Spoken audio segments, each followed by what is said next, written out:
Hello everyone and welcome back to Shadow Man Stories. I can picture some of you already in bed, maybe some of you just getting home from work. Wherever you are, whatever time it is, I'm glad you're here. If this helps you relax or sleep, please like and subscribe. It means a lot. Now, let's get you comfortable, and I'll tell you tonight's story. My name is Marcus Stonebridge, but everyone calls me Mark. I've been a ranger here in the Cherokee National Forest for 11 years now, and in all that time, I thought I'd seen everything these mountains could throw at me. Black bears, mountain lions, the occasional drunk hunter who got lost. Nothing I couldn't handle with the right equipment and a level head. I was wrong. It's May 1981, and I'm 41 years old. Been married to Rebecca since we were both 19. Got two boys who think their old man knows everything about the woods. Maybe I used to think that too. My family's been in these mountains for 6 generations. We fought in the Revolutionary War, cleared the land, learned to live alongside the Cherokee who were here first. My grandfather on my mother's side was Cherokee, Joseph Crowfeather. He taught me to track when I was just a kid, showed me how to read signs most folks would walk right past. Every animal tells a story, he used to say. You just got to know how to listen. I spent 2 years in Vietnam, came back in '69, and took this job in '70. Thought the jungle had shown me everything scary this world had to offer. Turns out the mountains back home were keeping their own secrets. Painted Rock Hollow is my territory. It's a deep gorge carved out by water over thousands of years, with sandstone cliffs that rise up 300 feet on both sides. The Cherokee painted pictures on those rocks. Animals, hunters, spirits. Some of those paintings are over 1,000 years old. The white settlers who came later called it Devil Rock and mostly stayed away, smart folks. The hollow is 35 miles from the nearest town, Tellico Plains. One dirt road leads in, and when it rains hard, that road washes out completely. Cell phones don't work down there. Too deep, too much rock between you and the outside world. When you're in Painted Rock Hollow, you're truly alone. I always loved that about the place. The quiet. The way the light filtered down through the trees in long golden shafts. Rebecca used to pack me lunch and I'd spend whole days down there, just watching, listening, making sure everything was as it should be. My grandfather told me stories about that place when I was young. Cherokee stories about something called the Kekle Kudle, a giant that ate people. Just teaching stories, I always figured. Ways to keep kids from wandering too far into the woods alone. Old Joseph would get this serious look on his face when he talked about the beast. But I was young and smart and knew better. Every culture has monster stories. Every deep forest has legends about things that go bump in the night. My job was dealing with real animals, flesh and blood creatures that followed natural laws. Bears get hungry, they raid garbage cans. Mountain lions get territorial, they leave scratch marks on trees. Everything has a pattern, a reason, a scientific explanation. That's what I believed until 3 weeks ago. It started with dead livestock. Jim Morrison's prize bull, throat torn out in the middle of the night. Sarah Chen's horses, 3 of them, found scattered across her pasture like they'd been thrown there by something massive. Bill Hawkins lost 4 hunting dogs, good dogs, bred for tracking bear and boar.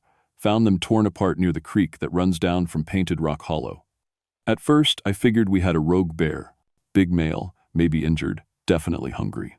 Bears will take livestock when they're desperate enough. But when I got to those kill sites and started looking at the evidence, nothing made sense. The bite marks were too big. 4.5 inches across, bigger than any bear in these mountains. The claw marks scored 2 inches deep into oak trees, and they weren't random scratches. They formed patterns, almost like symbols.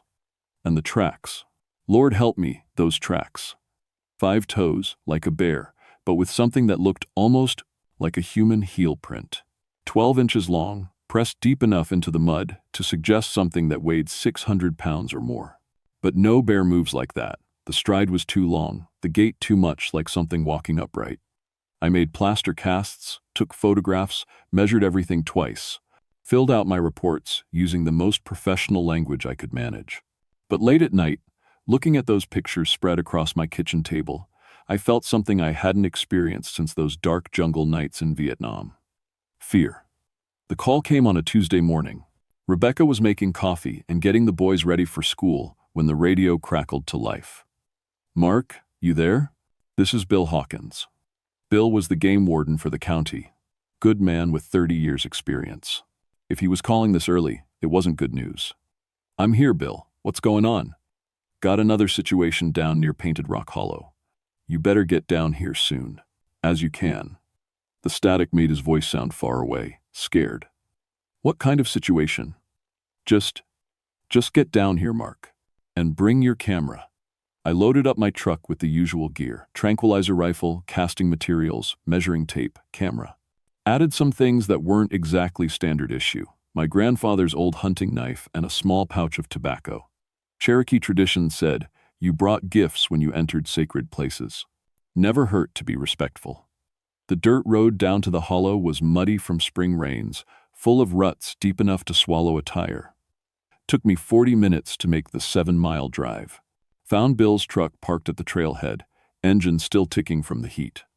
He was standing about 50 yards down the trail, hat in his hands, staring at something on the ground. When he heard my truck door slam, he looked up with the expression of a man who'd seen something that didn't fit in his world anymore. "Morning, Bill." I grabbed my pack and walked over. "What have we got?" He pointed down at the trail without saying a word. The footprint was perfect. Pressed into the soft earth like it had been made in wet concrete. 12 inches long, definitely 5 toes, but the proportions were all wrong. Too wide at the heel, too narrow at the toes. The depth suggested incredible weight, but the edges were clean, precise. No drag marks, no scuff patterns. Whatever made this track had been moving with purpose. "There's more," Bill said quietly. "Follow me, but step careful. Don't want to mess up the scene." We walked single file down the trail. Every 20 feet or so, another perfect print. The stride length was over 6 feet, longer than any human, longer than any bear. But the most unsettling thing was how they just appeared. No approach tracks, no tracks leading away. Just these perfect prints in the soft earth, like something had materialized on the trail and walked exactly 200 yards before, vanishing again. "Gets worse," Bill said when we reached the end of the track line. 30 feet off the trail, something had torn a young oak tree completely in half. The trunk was 8 inches thick, green wood that should have bent before it broke. Instead, it looked like it had been snapped by something with the strength of a bulldozer. The break was clean, no tool marks, no saw marks, just raw power. And carved into the stump, about 7 feet off the ground, were symbols. Not random scratches, deliberate marks that looked almost like letters, but in no language I recognized. They were deep, carved with claws that must have been razor sharp. "Any ideas?" Bill asked. I knelt down next to the broken tree, running my fingers along the tear in the wood. The grain showed stress patterns that didn't make sense. "Wood doesn't break this way naturally." "None that I like," I said. That's when we heard it, low, rumbling sound from somewhere up the hollow. Not quite. A growl, not quite a roar. Something in between, with harmonics that seemed to vibrate in my chest. It echoed off the cliff walls, making it impossible to tell where it came from. Bill's hand went to his sidearm. "That's what I heard yesterday when I found these tracks." The sound came again, longer this time. Definitely not a bear. Bears grunt and huff and sometimes roar, but this was different. More controlled, more intelligent. "We should probably head back," Bill said. "Radio this in, get some backup." I was about to agree when I saw something that made my blood freeze. About 100 yards up the trail, standing at the edge of the tree line, was a shape. Tall, dark, wrong. It was there for maybe 3 seconds. Long enough for me to see that it was huge, 12 feet tall at least, and covered in black fur. Long enough to see eyes that reflected the morning light like yellow coins. Long enough to understand that it was watching us with the same careful attention we'd been giving to its tracks. Then it was gone. No sound, no movement through the trees. Just there 1 second, gone the next. "Did you see that?" I whispered. Bill was looking in the wrong direction, scanning the trees to our left. "See what?" "Nothing," I said. "Let's go." We packed up our gear and headed back to the trucks without talking. The whole way, I felt eyes on my back. Not the normal sensation of being watched by curious deer or the occasional black bear. This felt different. Predatory. Personal. When we reached the vehicles, Bill finally spoke up. "Mark, I've been doing this job for 3 decades, tracked everything from house cats to moose. But I gotta tell you, I don't think we're dealing with any kind of normal animal here." I was loading my pack into the truck bed when my radio crackled. "Mark, this is Rebecca. You need to come home right now." "What's wrong?" "Joseph Crowfeather is here. Says he needs to talk to you about something urgent. Something about the old stories." My grandfather had been dead for 15 years, but his brother Joseph was still alive, still living on the Cherokee reservation, still keeping the old traditions. If he'd driven all the way out to my house to talk about old stories, it meant he knew something about what Bill and I had found. "Tell him I'll be there in an hour," I said into the radio. As I drove back up the mountain road, I kept checking my rearview mirror. The rational part of my mind said I was being paranoid. But a deeper, older part, the part that remembered my grandfather's stories about things that lived in the deep woods, knew better. Something was following me home. Joseph Crowfeather was sitting on my front porch when I pulled into the driveway, drinking coffee from one of Rebecca's good cups. He was 83 years old, thin as a fence post, with silver hair braided down his back and eyes that seemed to see everything. When I was a kid, he'd scared me a little. Now, as a grown man, he still did. "Uncle Joseph," I said, using the Cherokee term of respect. "Rebecca said you wanted to talk." He nodded toward the empty chair beside him. "Sit down, nephew. We got important things to discuss." I sat. Joseph had a way of making you feel like a child again, even when you were 41 years old with kids of your own. "You've been down to Painted Rock Hollow lately," he said. It wasn't a question. "Yes, sir. Found some unusual tracks, some disturbances. Kekle Kudle is waking up." The Cherokee word sent a chill down my spine. "Uncle, those are just old stories." Joseph turned to look at me with those dark eyes. "Are they? You seen the tracks, Mark. You seen the broken trees. You felt it, watching you." He was right about that last part, though I hadn't told anyone about the feeling of being watched. "How did you?" "Because it's been watching all of us. 3 dead cattle this week, 7 horses, 12 hunting dogs, and now it's starting to take people." My blood went cold. "People? What people?" "Billy Henderson. Missing 3 days now. Last seen camping near the hollow with some friends from school. His friends say something circled their camp all night, staying just outside the firelight. When morning came, Billy was gone." I knew Billy. 17 years old, good kid, smart enough not to wander off alone in the woods. If he was missing, it wasn't because he got lost. "Have you called the sheriff?" "Search and rescue." Joseph shook his head. "Sheriff don't understand what we're dealing with. Search and rescue team will just give it more victims. This ain't a job for regular folks, Mark. This is old business. Sacred business." He reached into his shirt pocket and pulled out a folded piece of paper. "Found this in my mailbox yesterday. No stamp, no postmark. Someone hand-delivered it." I unfolded the paper. It was a photograph, black and white, but clear. It showed the cliff face in Painted Rock Hollow, and carved into the rock were symbols I'd seen before. The same markings that had been clawed into the oak tree Bill and I had found. But in this photograph, the symbols were glowing. "That's impossible," I said. "Rock doesn't glow. Cherokee symbols, blessed by shamans 1,000 years ago. They only glow when the guardian spirit wakes up, when the sacred places are threatened." I stared at the photograph, trying to find some rational explanation. Digital manipulation, maybe. Some kind of chemical treatment of the film. But the picture looked genuine, and Joseph wasn't the type to play tricks. "You said guardian spirit, not monster." "Depends on your point of view.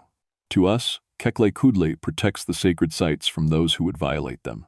To outsiders who disturb the old places, it's death walking on 2 legs." "What's been disturbed?" Joseph's face darkened. "Caldwell Mining Company. Started. Strip mining operation 2 miles up the ridge last month. Been using dynamite to blast through the burial mounds. Taking artifacts, selling them to collectors. Desecrating graves that been peaceful for centuries. Frank Caldwell. I knew him by reputation. A businessman who saw mountains as resources to be extracted, not places to be protected. If he was blasting through Cherokee burial sites, It would certainly explain why something ancient and angry might be stirring. So what do I do? Your job, Joseph said simply. You're a ranger, Mark. You protect the forest. But this time, you gotta protect it from something the government manuals don't cover. He stood up, moving with the careful grace of someone whose joints had earned every ache. Come by the reservation tomorrow evening. Bring tobacco, bring cornmeal. I'll teach you the old ways to deal with Kekle Kudle. Might be the only chance that Henderson boy has. After he left, I sat on the porch thinking. Rebecca came out with another cup of coffee and settled into the chair Joseph had vacated. You believe him? She asked. I don't know what to believe anymore. But I know something killed those animals, and I know Billy Henderson is missing. If there's even a chance Joseph can help. She reached over and took my hand. Just promise me you'll be careful. I know that look in your eyes, Mark. Same look you had when you came back from Vietnam. Like you're getting ready to go to war. That night, I couldn't sleep. Every time I closed my eyes, I saw that dark shape at the edge of the tree line. Yellow eyes watching, evaluating, hunting. Around 3 a.m, our phone rang. Mark? It was Bill Hawkins, and he sounded shaken. We got another one. Mary Caldwell called it in about an hour ago. Says something tried to break into her house. Mary was Frank Caldwell's wife. They lived in a big house on the ridge, about 5 miles from the mining operation. Tried to break in, tore the front porch clean off the house, left claw marks on the steel door deep enough to put your fingers in. Mary says she saw it through the window, something huge, walking on 2 legs like a man but covered in fur. Says it was looking right at her when it carved something into her door. Carved what? Same symbols you and I found on that tree. Mark, whatever this thing is, it's not just killing random animals anymore. It's targeting the Caldwell family specifically. I was already reaching for my clothes. I'll meet you there in 20 minutes. Mark, bring that tranquilizer rifle, and maybe something with a little more stopping power. The line went dead. As I dressed in the dark, trying not to wake Rebecca, I found myself thinking about my grandfather's old stories. In the Cherokee tales, Kekle Kudle wasn't just a mindless monster. It was intelligent, purposeful. It hunted those who violated sacred laws, who took what wasn't theirs to take. Frank Caldwell had been blasting through Cherokee burial mounds for a month. Now, something was coming for his family. And somehow, I was the only one standing between them and whatever ancient justice was walking the mountains on 2 legs. The Caldwell house looked like a war zone. The front porch, which had been a beautiful wraparound deck just yesterday, was scattered across the yard in splinters. The support posts had been snapped like matchsticks. The steel front door, the kind designed to stop burglars, was hanging off its hinges, covered in claw marks that went through the metal like it was cardboard. And carved into what remained of the door, 7 feet off the ground, were symbols that seemed to pulse with their own dark light. Mary Caldwell was sitting in Bill's patrol car, wrapped in a blanket, shaking. Frank was nowhere to be seen. Where's your husband? I asked her. Gone to the mining site, she whispered. Said he had to protect the equipment. I told him not to go, told him what I saw, but he wouldn't listen. I looked at Bill. How long ago? About an hour. We tried radioing him, but no response. The mining site was 2 miles up a winding dirt road that led deeper into the mountains. In the dark, with something hunting, it might as well have been on the moon. We need to go get him, I said. Bill shook his head. Mark, you saw what that thing did to this house. You want to go up there in the dark and face it? That's suicide. He was probably right, but I kept thinking about Billy Henderson, missing for 3 days. About the symbols carved with impossible precision. About Joseph's words. This is old business, sacred business. I'm going, I said. You can come with me or you can stay here with Mary, but I'm going. Bill was quiet for a long moment, then sighed. I'll call for backup first. No radio signal up there. You know that. Then we go in fast, grab Caldwell, and get out. No heroics. I loaded fresh batteries into my flashlight and checked my tranquilizer rifle. Added my grandfather's hunting knife to my belt, along with the tobacco pouch Joseph had given me years ago. If we were walking into Cherokee's sacred ground to face a Cherokee guardian spirit, maybe the old customs would help. The road to the mining site was narrow and winding, carved into the mountainside by heavy machinery, Our headlights swept across torn earth, uprooted trees, and piles of blasted rock. Frank Caldwell had done a lot of damage in just 1 month. Halfway up the mountain, we found his truck. It was upside down in the ditch, all 4 tires shredded. The windshield was spider-webbed, and the roof was dented in places that looked like massive handprints. But no blood. No body. Either he got out and kept walking, Bill said, or something carried him off. We parked and continued on foot. The mining site was another half-mile up the road, but we could see the lights from the work trailers long before we got there. Bright industrial floods that turned the torn earth into a harsh, alien landscape. The site looked like a bomb had gone off. Not from explosives, from something else. Bulldozers were overturned, their heavy steel blades twisted like tinfoil. A 2-ton excavator had been picked up and thrown 30 feet, landing upside down in what used to be a stream. And in the center of it all, Frank Caldwell was standing perfectly still. He was facing away from us, looking toward a pile of stones that hadn't been there when the workday ended. The stones were arranged in a pattern, like an altar, and they were covered with the same glowing symbols we'd seen everywhere else. "Frank," Bill called out, "you okay?" Caldwell didn't move, didn't even seem to hear us. We approached carefully, weapons ready. As we got closer, I could see that something was wrong with him. He was standing too straight, too still, like a statue. "Frank," I said quietly, "we're here to help. We need to get you out of here." That's when he turned around. His eyes were completely white. No pupils, no iris, just blank white like he was blind. But he wasn't blind, he was looking right at us. And when he opened his mouth to speak, his voice wasn't his own. "You have come to the sacred place with weapons," he said, and the words echoed off the mountains like thunder. "You carry the scent of metal and violence. You are not welcome here." Bill's hand went to his gun, but I grabbed his wrist. "Don't. That's not Frank anymore." "Then what is it?" Before I could answer, the real answer stepped out of the tree line. 12 feet tall, covered in black fur, moving with the silent grace of something that had been hunting these mountains for 1,000 years. In the harsh work lights, I could see every detail. The massive claws, each one the size of a railroad spike. The intelligent yellow eyes that held depths of ancient knowledge and unlimited patience. The way it moved, not like an animal, but like something that had once been human and had chosen to become something else. Kekle Kudle, the beast of painted rock hollow. Guardian of the sacred places. It looked at us for a long moment, then spoke. Not with its mouth, but directly into our minds. Asterisk. "You are the ranger." Asterisk. The voice in my head was neither male nor female, neither young nor old. It was the voice of stone and water, of wind through old trees, of time itself. Asterisk. Yes, asterisk, I thought back, not sure if it could hear me. Asterisk. Your grandfather's grandson. Joseph Crowfeather said you might come. Asterisk, asterisk, I'm here to help Billy Henderson. To stop the killing. Asterisk. The creature stepped closer, and I could feel the power radiating from it like heat from a forge. Asterisk. The boy is safe. Changed, but safe. The killing will stop when the desecration stops. Asterisk. It gestured toward the pile of stones. Asterisk. Bones of my people. Artifacts. Blessed by shamans. Sacred things sold to collectors like trinkets. This cannot continue.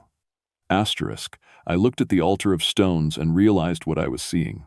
Cherokee burial goods, pulled from the graves Frank Caldwell had been blasting through. Items that had been placed with the dead to help them on their journey to the spirit world. Asterisk.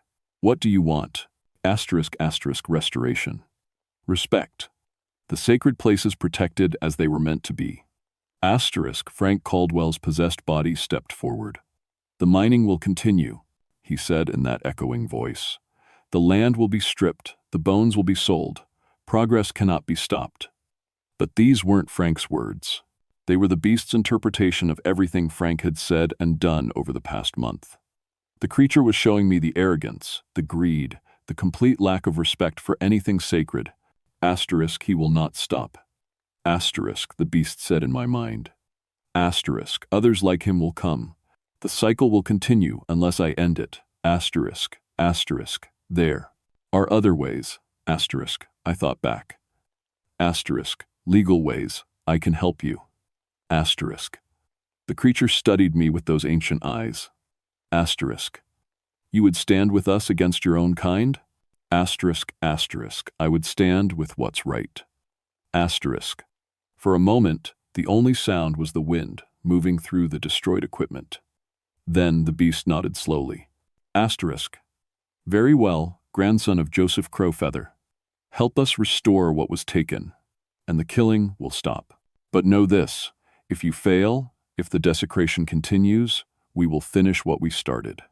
Asterisk. Frank Caldwell collapsed like a puppet with cut strings. The glowing symbols on the stone altar began to dim. And somewhere in the darkness, I heard the sound of footsteps walking away. But not human footsteps. Something much larger, much older, returning to the deep woods to wait and watch. It took 3 weeks to sort everything out. Frank Caldwell woke up in the hospital with no memory of the past month. The doctors said it was trauma-induced amnesia, probably, from the stress of the bear attack on his property. I didn't correct them. The mining operation was shut down pending a federal investigation. Turns out, when you dig through unmarked Cherokee burial sites and sell the artifacts to private collectors, you violate about 17 different federal laws. The FBI was very interested in Frank's business practices. Billy Henderson was found 3 days after our encounter at the mining site. He was sitting by Painted Rock Creek, perfectly healthy but completely changed. He remembered nothing about his missing time, but he seemed different, calmer, older. He spent a lot of time staring at the painted symbols on the cliff walls, like he was trying to remember something important. The Cherokee Nation worked with the Park Service to have Painted Rock Hollow designated as a protected cultural site. No more mining, no more development, no more disturbance of the sacred places. Joseph Crowfeather was appointed as a cultural liaison, which meant he got to keep an eye on things. I got promoted to Cultural Resources Protection Specialist. My new job is making sure incidents like this don't happen again. I work with tribal authorities now, learning the old stories, the old ways. Turns out a lot of what I thought were just legends have some truth to them. Rebecca says I'm different since that night at the mining site. More serious, more respectful of things I can't see or understand. She's right. When you've looked into the eyes of something that old, something that powerful, it changes how you see the world. The official report listed the whole incident as a territorial black bear attack. The claw marks, the destroyed equipment, Frank's memory loss, all explained away as the result of an unusually large and aggressive bear that was later relocated to a different part of the forest. But sometimes, on quiet nights when I'm doing my rounds through the hollow, I see a shadow moving along the ridge line. Too tall to be a bear, too purposeful to be anything random, just watching, making sure the sacred places stay protected. And carved into a tree near my favorite lunch spot is a new symbol. Not threatening, not angry, almost like a signature, or maybe a promise. The Cherokee word carved there translates roughly as balance. As long as that balance is maintained, as long as the sacred places are respected, the beast will sleep. But I know now that it's always there, always watching. Guardian of the old ways, protector of things that some people would rather forget. I keep a pouch of tobacco in my truck now, and cornmeal too. When I enter Painted Rock Hollow, I leave small offerings at the painted rocks. Cherokee tradition says you should always ask permission before entering sacred ground. After what I've seen, I figure it's better to be respectful, just in case something is listening. My boys think their old man has gotten strange in his middle age, always, talking about respect for the land and the old traditions. Maybe they're right, but someday, when they're older, I'll tell them the real story about Painted Rock Hollow, about the beast that walks there, and why some places should be left alone, because the mountains keep their secrets, and some secrets are better left sleeping.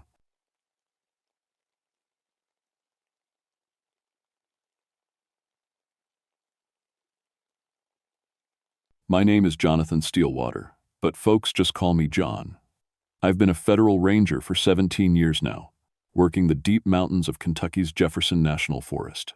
When people ask what I do, I tell them I catch the bad guys that regular police can't reach, the ones hiding way back in the hills where cell phones don't work and the nearest help is 50 miles away.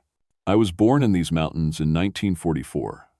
My family's been here 7 generations, scratching out a living from rocky soil and steep ridges. My great-great-grandfather fought for the Union in the Civil War, and we still got his badge locked away in the old trunk upstairs. My wife Susan says I got too much of that old-time lawman blood in me. Maybe she's right. Dark Ridge has always been trouble. It's a wild stretch of mountain about 45 miles from the nearest sheriff's station, all steep hills and hidden valleys that you can't see from the air. The old-timers got stories about that place going back to when their granddaddies were young. They say during the Civil War, Confederate deserters hid up there. During Prohibition, it was all moonshine stills and bloody feuds. Now it's drugs, cocaine mostly, coming up from down south. But there's other stories too. Older ones. Stories about something called the Mountain King. I always figured that was just nonsense. Scare stories the moonshiners made up to keep people away from their stills. Every criminal organization needs a boogeyman to keep folks in line. I've arrested 47 illegal operations in my career, and they all had the same basic setup. Some smart guy at the top, muscle in the middle, and scared kids doing the dangerous work. Human nature, nothing more. The mountains are beautiful this time of year. It's October 1990, and the leaves are just starting to turn. Days get up to about 65 degrees, but nights drop down near freezing. The fog rolls in thick some mornings, and you can't see 10 feet in front of your face. Perfect weather for people who don't want to be found. My radio crackled to life while I was checking fence lines near the Dark Ridge boundary. It was my supervisor, Agent Martinez from the DEA task force. "John, we got a situation. 3 of our guys went up to Dark Ridge yesterday for reconnaissance. They missed their check-in last night." I felt that familiar knot in my stomach. In 17 years, I'd learned to trust that feeling. What kind of intel were they following up on? Big one, cocaine operation, maybe 50 million a year. Way too sophisticated for the usual mountain boys. "We need you to take point on this." I looked up at the ridgeline, dark trees outlined against gray sky. Something felt wrong about this whole thing, but I couldn't put my finger on what. Maybe it was just the fog making everything look spooky. "I'll head up there in the morning," I said. "But Martinez, those guys know their business. If they went dark, there's a dark reason." Static filled the line for a moment. Then Martinez's voice came back, quieter than before. "John, there's something else. Local informant called in this morning. Said the Mountain King doesn't allow law on his ridge. Said we should stay away if we know what's good for us." I laughed, but it didn't sound right even to me. "Come on, Martinez. You know better than that. Mountain King's just a story." "Maybe. But John, be careful up there. Something about this whole thing feels different." After I signed off, I sat in my truck looking up at Dark Ridge. The fog was getting thicker, and the mountains looked like sleeping giants. For just a moment, I could have sworn I saw a figure standing on the highest peak, watching me. But when I looked again, there was nothing there. Just trees and shadows, and the weight of something very old pressing down from above. I started up Dark Ridge at dawn the next morning, driving my truck as far as the old logging road would take me. After that, it was all hiking. Steep trails that switch back and forth through thick woods where the sun barely reaches the ground. The first thing I noticed was the quiet. Too quiet. In 17 years of mountain work, I'd never been in woods where you couldn't hear a single bird. No squirrels chattering, no insects buzzing. Even my footsteps seemed muffled, like the forest was holding its breath. I found the first body around noon. Agent Collins was spread out on a flat rock like he was sleeping, except for the hole in his chest big enough to put your fist through. No blood around the wound, which was impossible. A hole that size should have painted the rocks red. Instead, it looked like something had just hollowed him out. My radio was dead. Not just no signal, completely dead, like the battery had drained in an instant. I tried my backup, then my emergency beacon. Nothing. The silence pressed in around me like a living thing. I found Agent Martinez, about a quarter mile up the trail. He was hanging from a tree branch, 20 feet up, but there was no rope, no marks on his neck. He just hung there like gravity had forgotten how to work right. His face was peaceful, almost smiling, but his eyes were gone, not damaged, just gone, like they'd never been there at all. The third agent, Rodriguez, I found at the edge of a clearing. She was sitting cross-legged like she was meditating, hands folded in her lap. From a distance, she looked fine. It wasn't until I got close that I saw she'd been turned inside out. Skin on the inside, bones on the outside, but somehow she was still sitting upright. There was a note pinned to a tree with what looked like a railroad spike. The paper was old, yellow around the edges, but the writing was fresh. It said, "The Mountain King demands tribute from trespassers. You have been warned." I'm not ashamed to say my hands were shaking when I read that. I've seen plenty of bodies in my time: car, wrecks, hunting accidents, crime scenes. But this was different. This was wrong in a way that made my skin crawl and my stomach turn inside out. I started backing away from the clearing, keeping my eyes on the tree line. That's when I heard it, a sound like wind through branches. Except there was no wind. It seemed to come from everywhere at once, a low humming that I felt in my bones more than heard with my ears. The temperature dropped 20 degrees in about 10 seconds. My breath started coming out in white puffs, and frost began forming on the dead leaves at my feet. In October, in Kentucky, with the sun still shining, I ran. I'm not proud of it, but I ran like a scared rabbit all the way back to my truck. Behind me, that humming sound got louder, and I could swear I heard footsteps, heavy ones, like someone in boots walking slow and steady, not hurrying because they knew they didn't need to. My truck started on the first try, which was a miracle because my hands were shaking so bad I could barely turn the key. I drove down that mountain road like the devil himself was chasing me, and maybe he was. It wasn't until I got back to the ranger station that I realized something else was wrong. My watch had stopped at exactly 12:34, right around the time I found Collins. But according to the clock on the wall, it was after 4 in the afternoon. I'd lost almost 4 hours somewhere on that mountain. I filed my report that night, but I left out the weird parts. 3 federal agents dead, killed by unknown suspects using unusual methods. No mention of the impossible wounds, the missing time, or the sound that still echoed in my head every time things got quiet. But I kept thinking about that note. The Mountain King. After 17 years of telling myself it was just a story, I was starting to wonder if maybe the mountain folk knew something I didn't. Something was up there on Dark Ridge. Something that could kill 3 trained federal agents and arrange their bodies like a warning to anyone else who might come looking. And somehow, I knew it wasn't done with me yet. The next morning, my supervisor brought in the FBI. Agent Sarah Chen was a criminal profiler from Quantico, and she took one look at the crime scene photos and started asking questions I didn't want to answer. "These aren't random killings," she said, spreading the pictures across the conference table. "Someone with advanced medical knowledge did this. The precision of these wounds, it's like they knew exactly how to kill without leaving blood." Sheriff Tommy Briggs had been quiet through most of the briefing, but now he leaned forward. Tommy's family had been in these mountains as long as mine, and his grandfather used to tell the same stories my grandfather did. "Agent Chen," he said slowly, "with respect, this ain't about medical knowledge. This is about the Mountain King." Chen looked at him like he'd lost his mind. "Sheriff, we're dealing with an organized criminal enterprise, not folklore." "Maybe," Tommy said. "But my grandfather saw something up on Dark Ridge during Prohibition. Described the same kind of wrongness.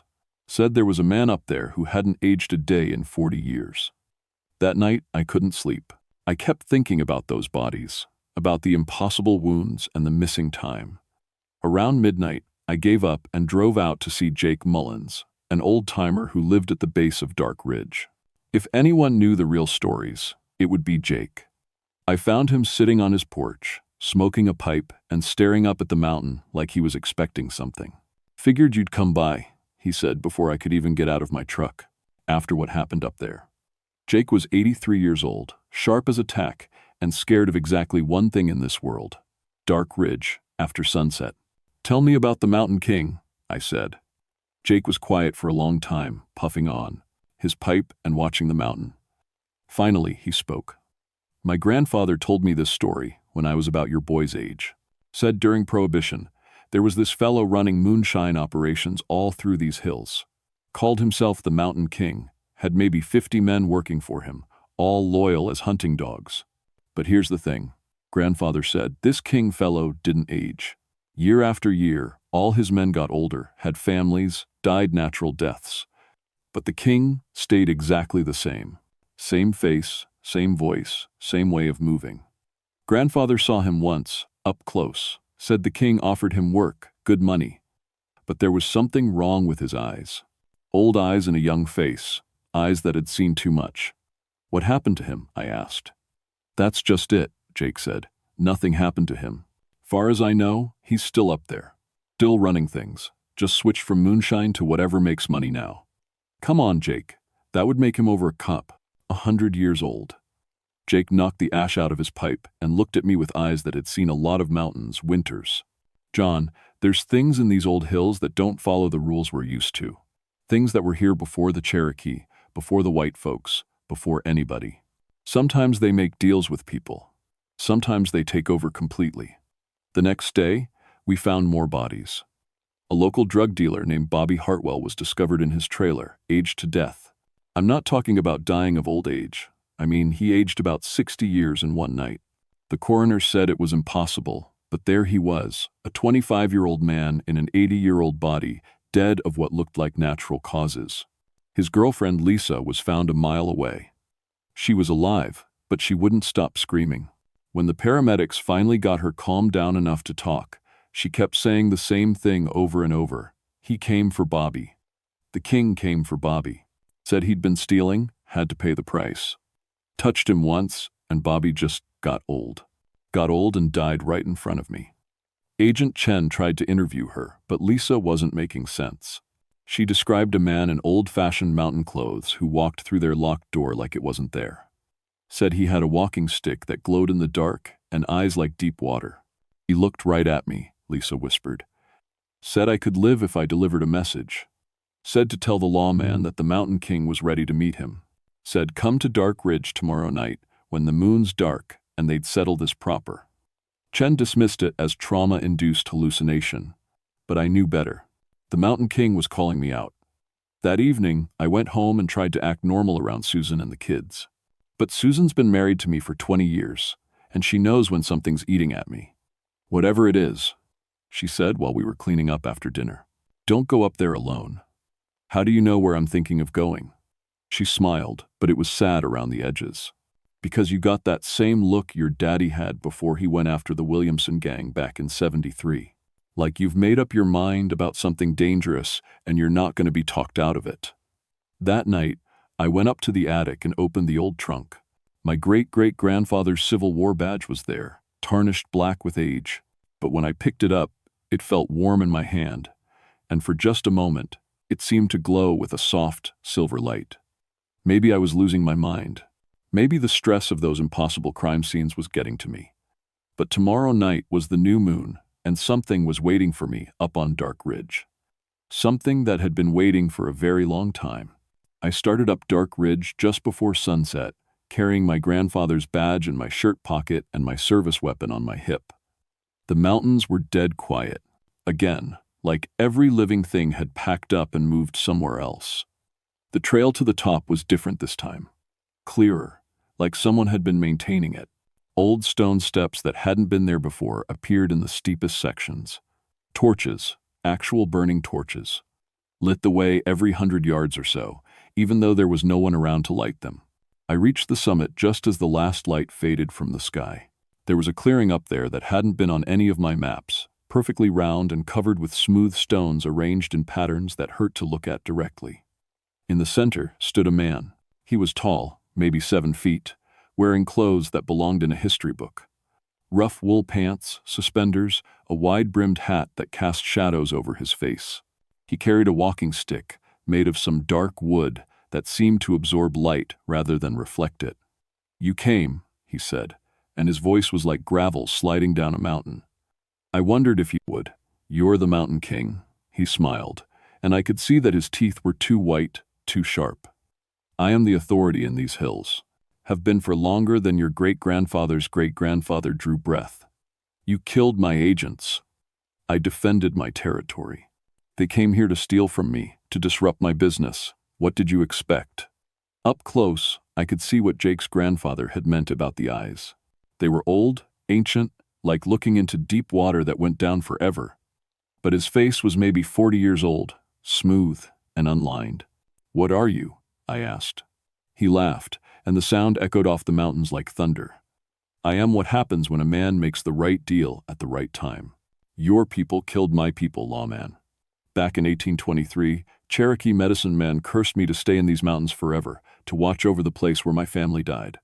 But curses can be turned to advantages if you're clever enough." He started walking around the circle, and I noticed he cast no shadow despite the torchlight. "Do you know what I've learned in 167 years? People are weak. They want easy money, fast solutions, someone else to make the hard choices. I give them what they want, and in return, they give me what I need. Which is life force, energy. The spark that makes a young man grow old and an old man die. Every criminal who works for me, every corrupt official who looks the other way, every person who buys my product, iced tea, they all pay the real price eventually. A year here, a decade there. They rarely notice until it's too late." The walking stick in his hand began to glow with a sick green light. "I've built an empire on stolen time, lawman. Moonshine, marijuana, cocaine, 200, the product doesn't matter. What matters is the corruption, the moral decay, the slow poisoning of souls. That's what feeds me. And you think I'm here to arrest you?" His grin got wider. "Oh no, I think you're here to join me. Do you know how much authority you could have? How much power? I could make you my lieutenant, my enforcer. You'd never grow old, never get tired, never have to watch your wife and children age and die while you stay strong." He held out his hand, and I could feel the pull of it. The offer was tempting in a way that scared me. Eternal life, unlimited power, the ability to clean up these mountains once and for all. "All you have to do," he said softly, "is let me touch you. Let me share my gift. Help me expand my territory beyond these hills. Think of all the good we could do together." I reached into my pocket and pulled out my great-great-grandfather's badge. The moment it came into the light, the Mountain King stepped back like I'd drawn a gun. "Where did you get that?" he hissed. "It belonged to a man who believed in justice. Real justice, not the kind you can buy or steal." The badge was glowing now, silver light that pushed back the gray to tweet. Green glow from his walking stick. I could feel something flowing through it, the presence of every lawman who'd ever worn a badge, every person who'd ever stood between innocent people and those who would hurt them. "You can't fight me with that trinket," the Mountain King snarled, but I could hear fear in his voice now. "I am eternal. I am the power of the mountains themselves." "No," I said, stepping forward. "You're just a criminal with a fancy story, and I've been arresting criminals for 17 years. He raised his walking stick, and green fire shot out of it like lightning. But the badge in my hand blazed brighter, and the fire couldn't touch me. I kept walking toward him, step by step. "I am the Mountain King," he roared. "I command these hills." "You're a dead Cherokee brave who's been hiding in the mountains for over a century," I said, "and your time's up." I reached out and grabbed his walking stick with my free hand. The moment I touched it, I could, to see everything, all the people he'd killed, all the lives he'd stolen, all the corruption he'd spread like poison through the hills. But I could also see the curse that bound him, the Cherokee magic that kept him trapped and twisted. The badge in my other hand pulsed with warm light, and suddenly I understood. The curse wasn't punishment, it was justice delayed. It had been waiting for someone with the right authority, the right connection to law and order, to come and finish what the Cherokee medicine man had started. "Your time's up," I whispered. The Mountain King began to scream. When I woke up, it was dawn, and I was lying in the middle of a circle of ordinary stones on a perfectly normal mountaintop. No torches, no walking stick, no Mountain King. Just me and a pile of dust that might have been old bones. My radio was working again.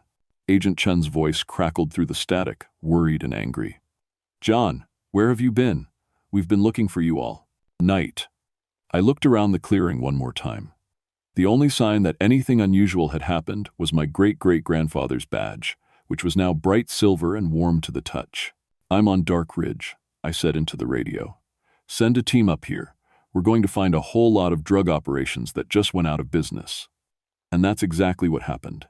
Over the next 3 days, we found 14 major cocaine labs, all abandoned. Millions of dollars worth of equipment just left behind, like the workers had vanished in the middle of their shifts. We arrested 43 people, but they all seemed confused, like they'd been sleepwalking for years and just woke up. The official report said that John Steelwater, federal ranger, had single-handedly broken up the largest drug operation in Kentucky history through patient investigation and bold action. I got a commendation and a promotion to regional law enforcement coordinator. I never mentioned the Mountain King in any of my reports. But things changed after that night. For one thing, crime in the Dark Ridge area dropped to almost nothing. Drug dealers started avoiding the whole region like it was cursed. Local people said the mountains felt different, cleaner somehow, like something bad had been washed away. I started studying Cherokee history, learning about their traditional concepts of justice and law. Turns out they had a pretty sophisticated understanding of how spiritual authority and legal authority could work together. I began teaching other rangers about cultural sensitivity and traditional mountain communities. Sometimes, late at night when I'm patrolling the high ridges, I feel eyes watching me from the darkness, but it's not the same feeling I got from the Mountain King. This feels protective, like something good is keeping watch over these ancient hills. Last month, I got a call from a ranger in West Virginia. Similar situation, impossible crime, scenes, missing agents, local stories about something called the Hollow Lord. I'm driving over there next week, and I'm bringing my great-great-grandfather's badge with me because I've learned something important in my 17 years as a federal ranger, something they don't teach you in law enforcement school. Sometimes the old laws are the only ones that really matter.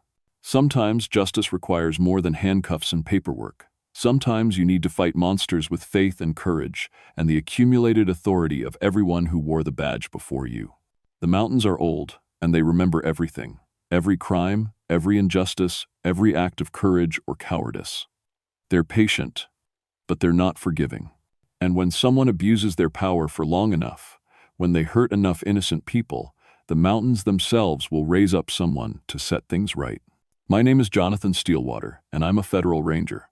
I protect these hills and the people in them, using whatever tools are necessary to get the job done, even if those tools happen to glow in the dark.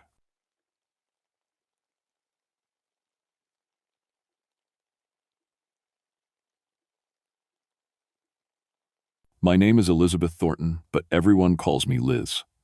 I've been a park ranger here in the Great Smoky Mountains for 8 years now, and I thought I'd seen everything these old mountains had to offer. I was wrong. I grew up in these hills. My grandmother was a midwife who delivered babies in cabins that didn't have electricity or running water. My family's been here for 4 generations, so I know these mountains like the back of my hand.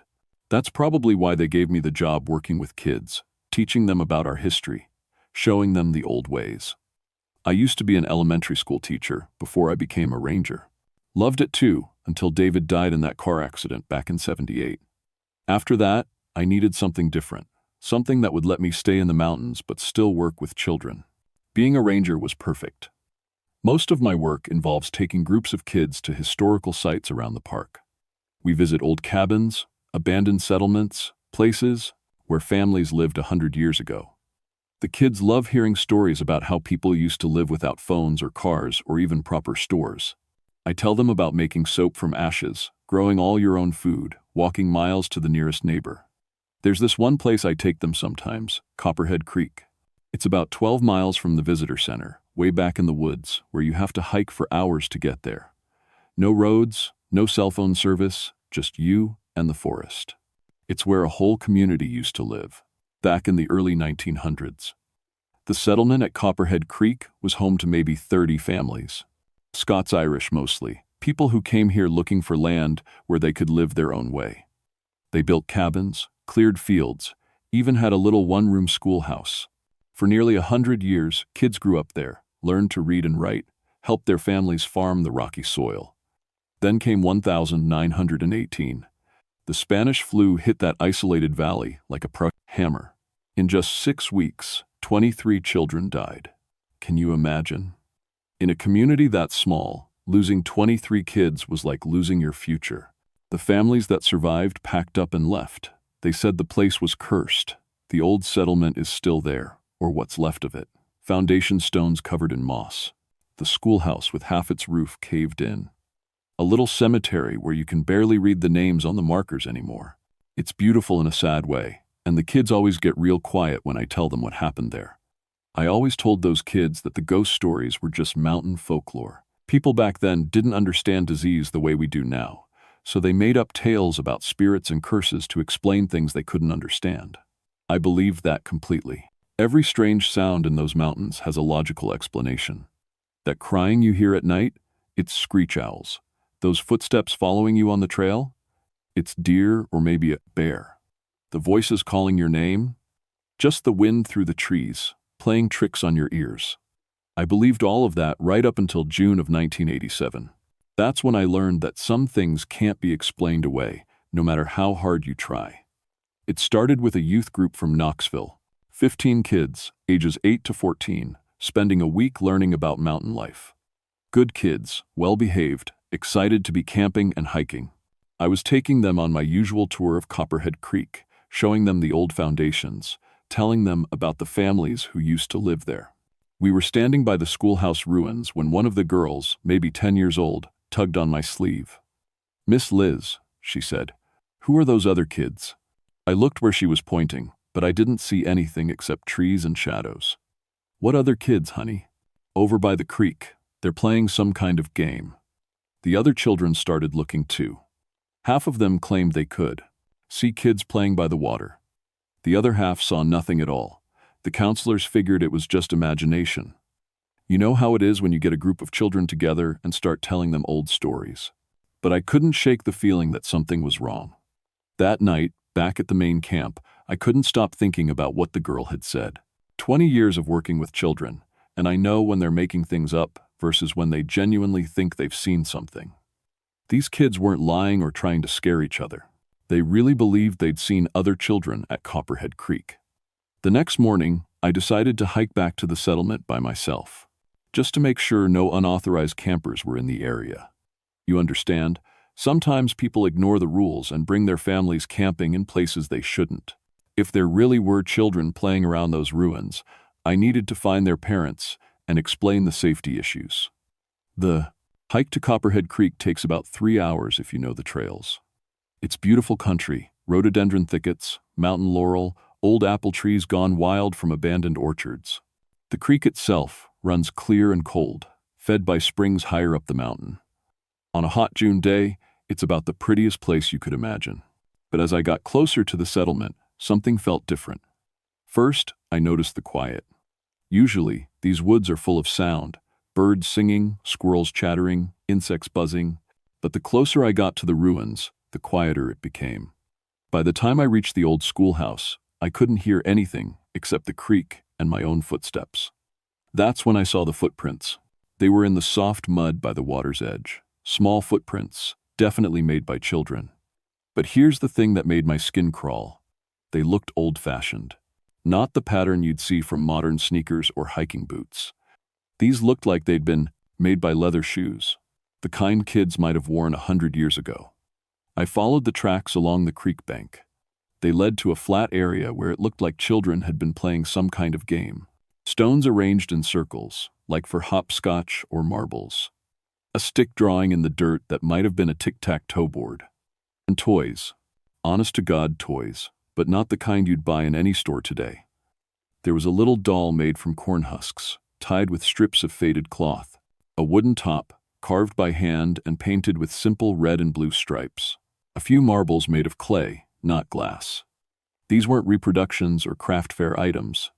They looked genuinely old, like they'd been made by hand decades ago.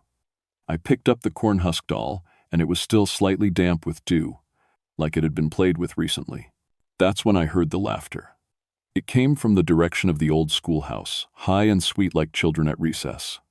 I stood perfectly, still, listening. The laughter came again, definitely more than one child, maybe 3 or 4 voices mixed together. "Hello?" I called out. "Is someone there?" The laughter stopped immediately. I walked toward the schoolhouse ruins, making plenty of noise so I wouldn't scare anyone. The building was just foundation stones and a few timber walls, with most of the roof collapsed inward decades ago. No place for anyone to hide. But as I got closer, I could swear I heard whispering. "Hello," I called again. "My name is Liz. I'm a park ranger. If there are children here, I need to speak with your parents. Nothing, just the sound of the creek and the wind in the trees. I spent the next hour searching the entire settlement area. I found more toys, a ball made from cloth scraps, a wooden whistle, some acorns arranged like they were being used in a game, but no sign of any actual children or adults. What bothered me most was my camera. I always carry one to document any problems or safety hazards. But every time I tried to take a picture of the toys or the footprints, the camera malfunctioned. The flash wouldn't work, or the pictures came out completely black, or the battery died even though I'd charged it that morning. And my watch stopped working. Just stopped, with the hands frozen at 3:17. I was getting ready to hike back to the main camp when I heard something that made my blood turn cold. A child's voice, clear as day, calling from inside the ruined schoolhouse. Miss Liz, come help us with our lessons. Nobody knew I used to be a teacher except other Park Service employees. No child I'd just met would call me Miss Liz in that particular way. The way my students used to when they needed help with their schoolwork. I stood there for a long moment, staring at those broken walls and the collapsed roof. The voice had definitely come from inside the building, but there was no way anyone could be in there. The roof had fallen in years ago, and the space was filled with rotting timber and broken stones. Miss Liz, the voice came again, we're waiting for you. That's when I decided I'd had enough for one day. I packed up my gear and started the long hike back to civilization, telling myself the whole way that I'd imagined it all. Heat exhaustion maybe, or just the stress of working too many long days.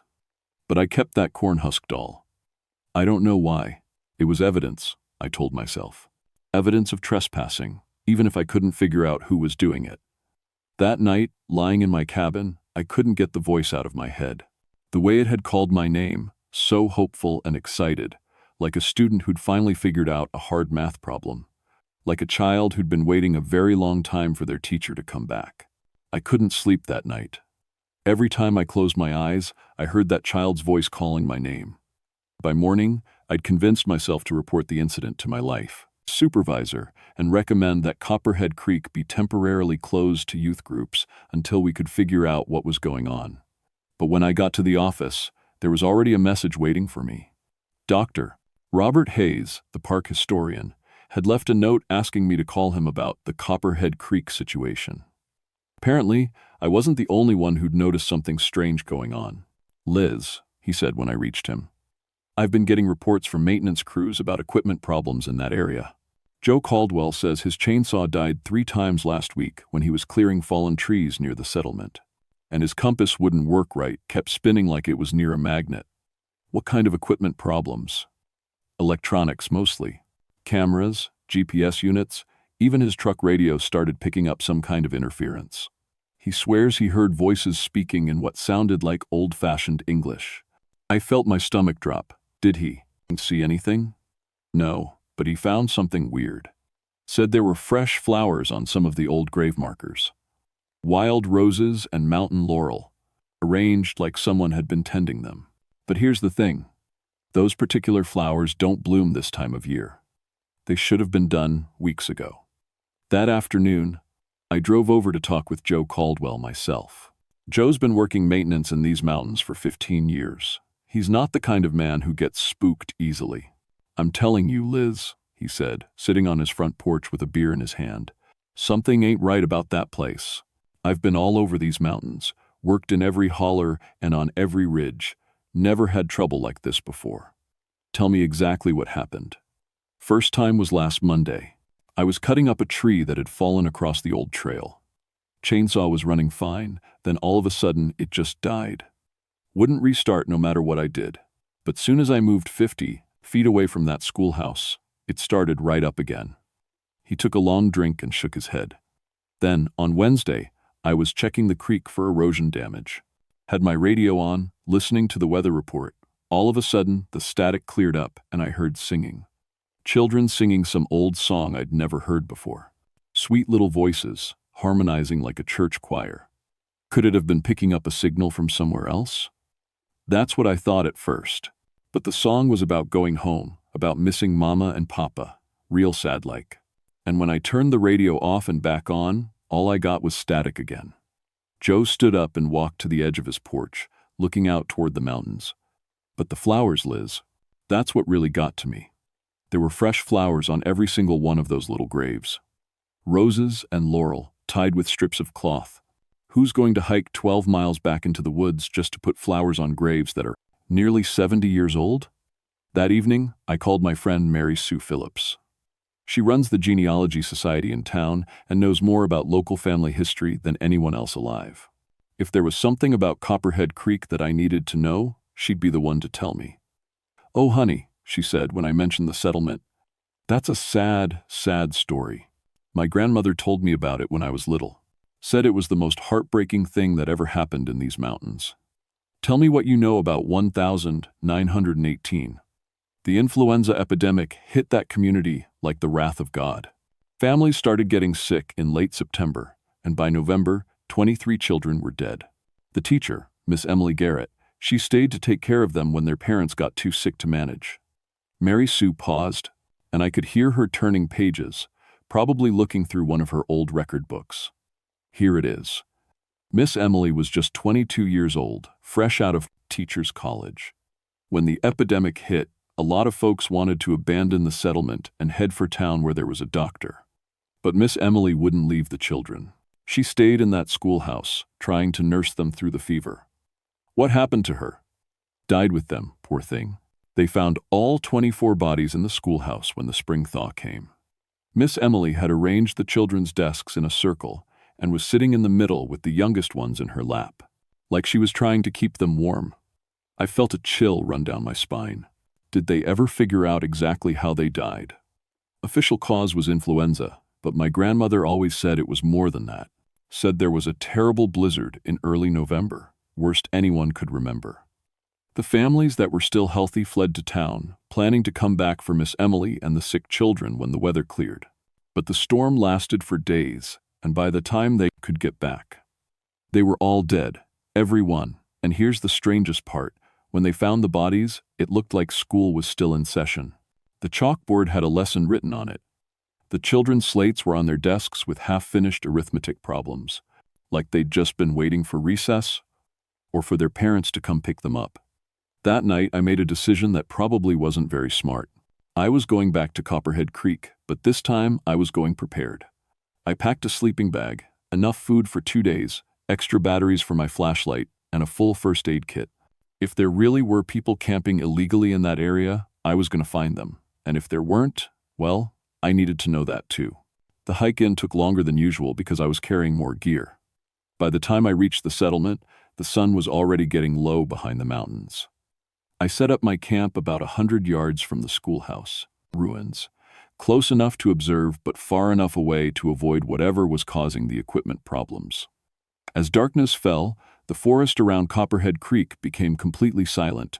No owls, no insects, no small animals moving through the underbrush, just the sound of the creek and my own breathing. Around 10 p.m., I heard the first voices. They were faint at first, like children whispering to each other. I couldn't make out words, just the rise and fall of young voices having a conversation. I grabbed my flashlight and crept toward the sound, trying to pinpoint where it was coming from. The voices seemed to be coming from the schoolhouse. I approached the ruins carefully, flashlight ready. The voices got clearer as I got closer. Definitely children, at least 3 or 4 of them. They seemed to be reciting something, like a lesson. A is for apple, B is for Bible, C is for cat. I shined my light into the collapsed building, but there was nothing there except broken timber and old stones. Yet the voices continued, sweet and clear, working their way through the alphabet. "Hello?" I called out. "Is someone there?" The recitation stopped immediately. "We're here, Miss Liz," came a small voice from the darkness. "We've been waiting for you." "Where are you?" "I can't see you." "We're in school, Miss Liz. We're always in school." That's when my flashlight died, fresh batteries, and it just went dead. In the darkness, I heard the sound of children moving around, like they were getting up from their desks. Footsteps on wooden floors, even though the schoolhouse floor had rotted away years ago. "Miss Liz," said another voice, this one belonging to a little girl, "will you help us with our lessons? We've been trying so hard, but we can't seem to finish them." "We want to go home," said a third voice, a boy this time. "But Miss Emily says we have to finish our schoolwork first." I fumbled for my backup flashlight, my have-to-be, hands shaking. When I got it working and shined it toward the ruins, I saw something that made me gasp. There were children sitting at desks that weren't there. 23 children in old-fashioned clothes, bent over slates and papers, working on their lessons. And standing at a chalkboard that had crumbled to pieces decades ago was a young woman in a white dress. They all looked up at me with hopeful faces, and the woman, Miss Emily, it had to be, smiled sadly. "Class," she said in a voice like wind through autumn leaves, "we have a visitor." That's when I understood that everything I thought I knew about the world was wrong. I should have run. Every instinct I had was screaming at me to turn around and get out of there as fast as I could. But I couldn't move. Those children were looking at me with such hope, such desperate need, that my feet felt rooted to the ground. "Please don't be afraid," Miss Emily said, stepping away from the ghostly chalkboard. "We've been waiting so long for someone who could see us, someone who understands children." The little girl in the front row, she couldn't have been more than 6 years old, raised her hand like she was in a real classroom. "Miss Emily, is this our new teacher, the one who's going to help us go home?" My mouth was so dry I could barely speak. I'm not a teacher anymore." "But you were," said Miss Emily, moving closer. "I can see it in you. The love for children, the desire to help them learn and grow. You have a teacher's heart." I looked around at all those small faces, and my heart broke. They looked so real, so solid, but I could see the ruins of the schoolhouse through their bodies. They were trapped here, had been trapped here for almost 70 years. "What happened to you?" I whispered. "The sickness came," said a boy who looked about 10 years old. "Mama and Papa got so sick they couldn't take care of us. Miss Emily said we should stay in school where it was safe, where she could look after us." "The storm came early that year," Miss Emily explained. "Much earlier than anyone expected. The families that were still healthy fled to town, promising to come back when the weather cleared. But the storm lasted for days, and we ran out of firewood, ran out of food." "We got so cold," whispered a little girl with braids. "Miss Emily tried to keep us warm, but we just got colder and colder." "I failed them," Miss Emily said, and I could hear the anguish in her voice. "I was supposed to protect them, to keep them safe until their parents returned. But I failed." "You didn't fail anyone," I said, surprising myself with how steady my voice sounded. "You stayed with them when everyone else left. You died trying to save them." "But we never finished our lessons," said another child. "Miss Emily always said we couldn't go home until we finished our schoolwork. We've been trying and trying, but every time we almost finish, it goes wrong." I understood then. These children had died waiting for their parents to come get them from school. In their minds, they were still waiting for the school day to end, still trying to complete their assignments so they could go home. "What kind of lessons?" I asked. Miss Emily gestured toward the phantom chalkboard. "Reading, writing, arithmetic. We were working on a special project about our families. Each child was writing a letter to their parents, telling them what they'd learned in school. But we can never get the letters finished," said the boy in the back row. "Every time we try to write, 'Love your son' or 'Love your daughter,' the words disappear." Of course they did, because these children would never again be able to tell their parents they loved them. They died alone, waiting for families who couldn't reach them through the storm. "What do you need me to do?" I asked. The temperature in the area around the schoolhouse began to drop. I could see my breath misting in the suddenly frigid air, even though it was a warm June night. "Help us finish," Miss Emily said. "Help us complete our lessons so we can finally go home." As she spoke, I began to feel strange, dizzy, like I was coming down with something. The symptoms felt familiar: headache, chills, aching joints, like the flu. "Miss Liz?" One of the little girls was looking at me with concern. "Are you feeling sick?" I was, and getting sicker by the minute. I realized with growing horror that by agreeing to help them, I was somehow becoming part of their story. I was experiencing what they had experienced in 1918. The gradual onset of the disease that had killed them all. "I don't understand," I said, wrapping my arms around myself as the chills got worse. "How can I help you if I'm getting sick too?" "You have to choose," Miss Emily said sadly. "You can leave now, go back to your own time, your own life. The sickness will fade once you're away from this place. Or you can stay and help us finish what we started. But if you stay too long, I'll die here with you." She nodded. "We don't want that. We don't want anyone else to suffer what we've suffered. But we can't move on until someone helps us complete our final lesson." I looked around at all those hopeful faces, children who'd been trapped here for nearly 70 years. Children who'd died calling for parents who never came, who'd spent decades trying to finish schoolwork that would never be graded. The fever was getting worse. I could feel it burning through me, just like the flu that had killed 23 children and their devoted teacher. But I also knew something they didn't. "The letters," I said. "You can't finish them because you're trying to say goodbye. But that's not how you really felt, is it?" Miss Emily tilted her head, curious. "You weren't ready to say goodbye. You were just telling your parents about your day, about what you'd done to you, learned. You were expecting to see them again soon."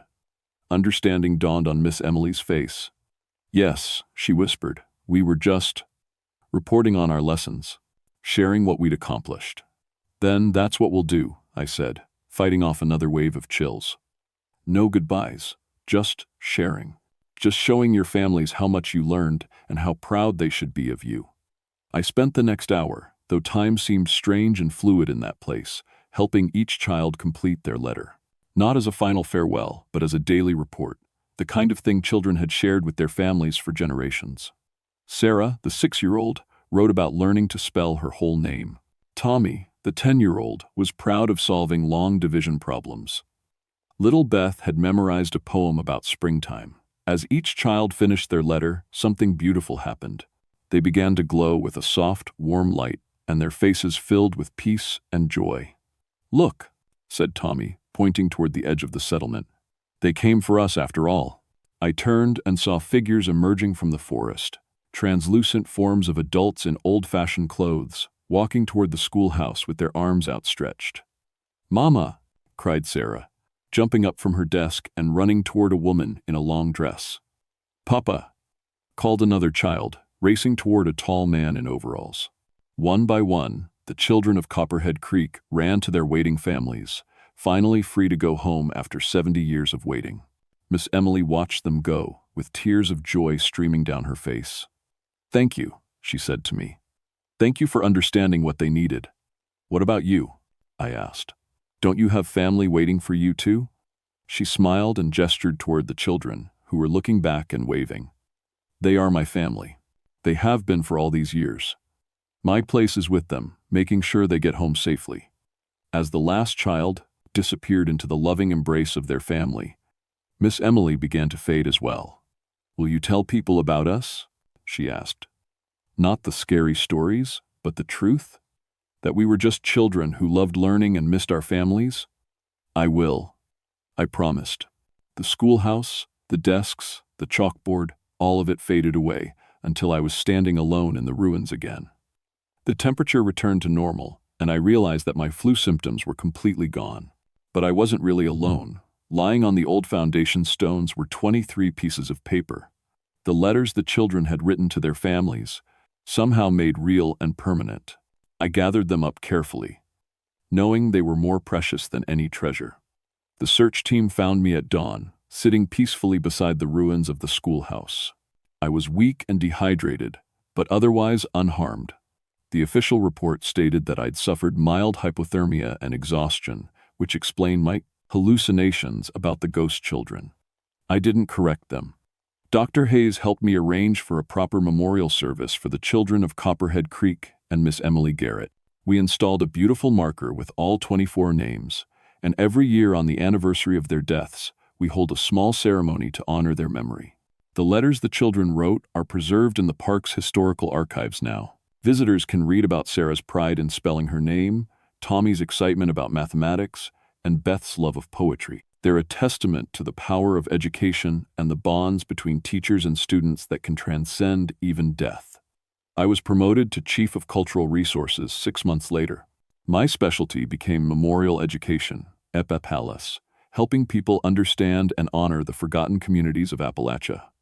I developed new protocols for treating tragic historical sites with respect and sensitivity, but there are still mysteries in these mountains. Sometimes, when I'm visiting other abandoned settlements, I hear children's voices echoing through empty valleys. Other rangers have reported similar experiences. SAN, phantom school bells, ghostly lessons being recited, small handprints on dusty windowsills. I think there are other places, like Copperhead Creek, other communities where children died too young, where devoted teachers stayed past the end. Places where unfinished business keeps souls bound to this world. Last week, a ranger from the Tennessee side called me about a place called Porter Hollow, where a one-room school was destroyed by a flash flood in 1923. He'd been hearing children singing there, he said, old-fashioned songs about going home. I'm planning to visit Porter Hollow next month. The youth programs at Great Smoky Mountains National Park now include a special emphasis on honoring the memory of children who lived and learned in these mountains generations ago. We teach modern kids about the courage of students like Sarah and Tommy and Beth, who kept trying to learn even when the world around them was falling apart. And every day, at 3:17 p.m., I still hear a distant school bell ringing somewhere in the mountains. Not scary or sad, but peaceful. Like children being dismissed to go home to families who are waiting for them with love and pride. Some people say it's just the wind through the trees, or the echo of the modern school bell from the visitor center carried on the breeze. But I know better. It's the sound of lessons finally completed, of children finally free to go home. It's the sound of Miss Emily Garrett, eternal teacher, dismissing her class one last time. And sometimes, if you listen very carefully on a quiet mountain evening, you can hear the laughter of children at play, happy at last, no longer bound by unfinished lessons or incomplete farewells.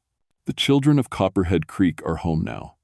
But their story reminds us that some bonds, between teachers and students, between the living and the dead, between past and present, are stronger than time itself. If you ever find yourself in these mountains, if you ever hear the voices of children where no children should be, remember what I learned that night in the ruins of an old schoolhouse. Sometimes the dead aren't haunting us. Sometimes they're just waiting for someone who cares enough to help them finish what they started.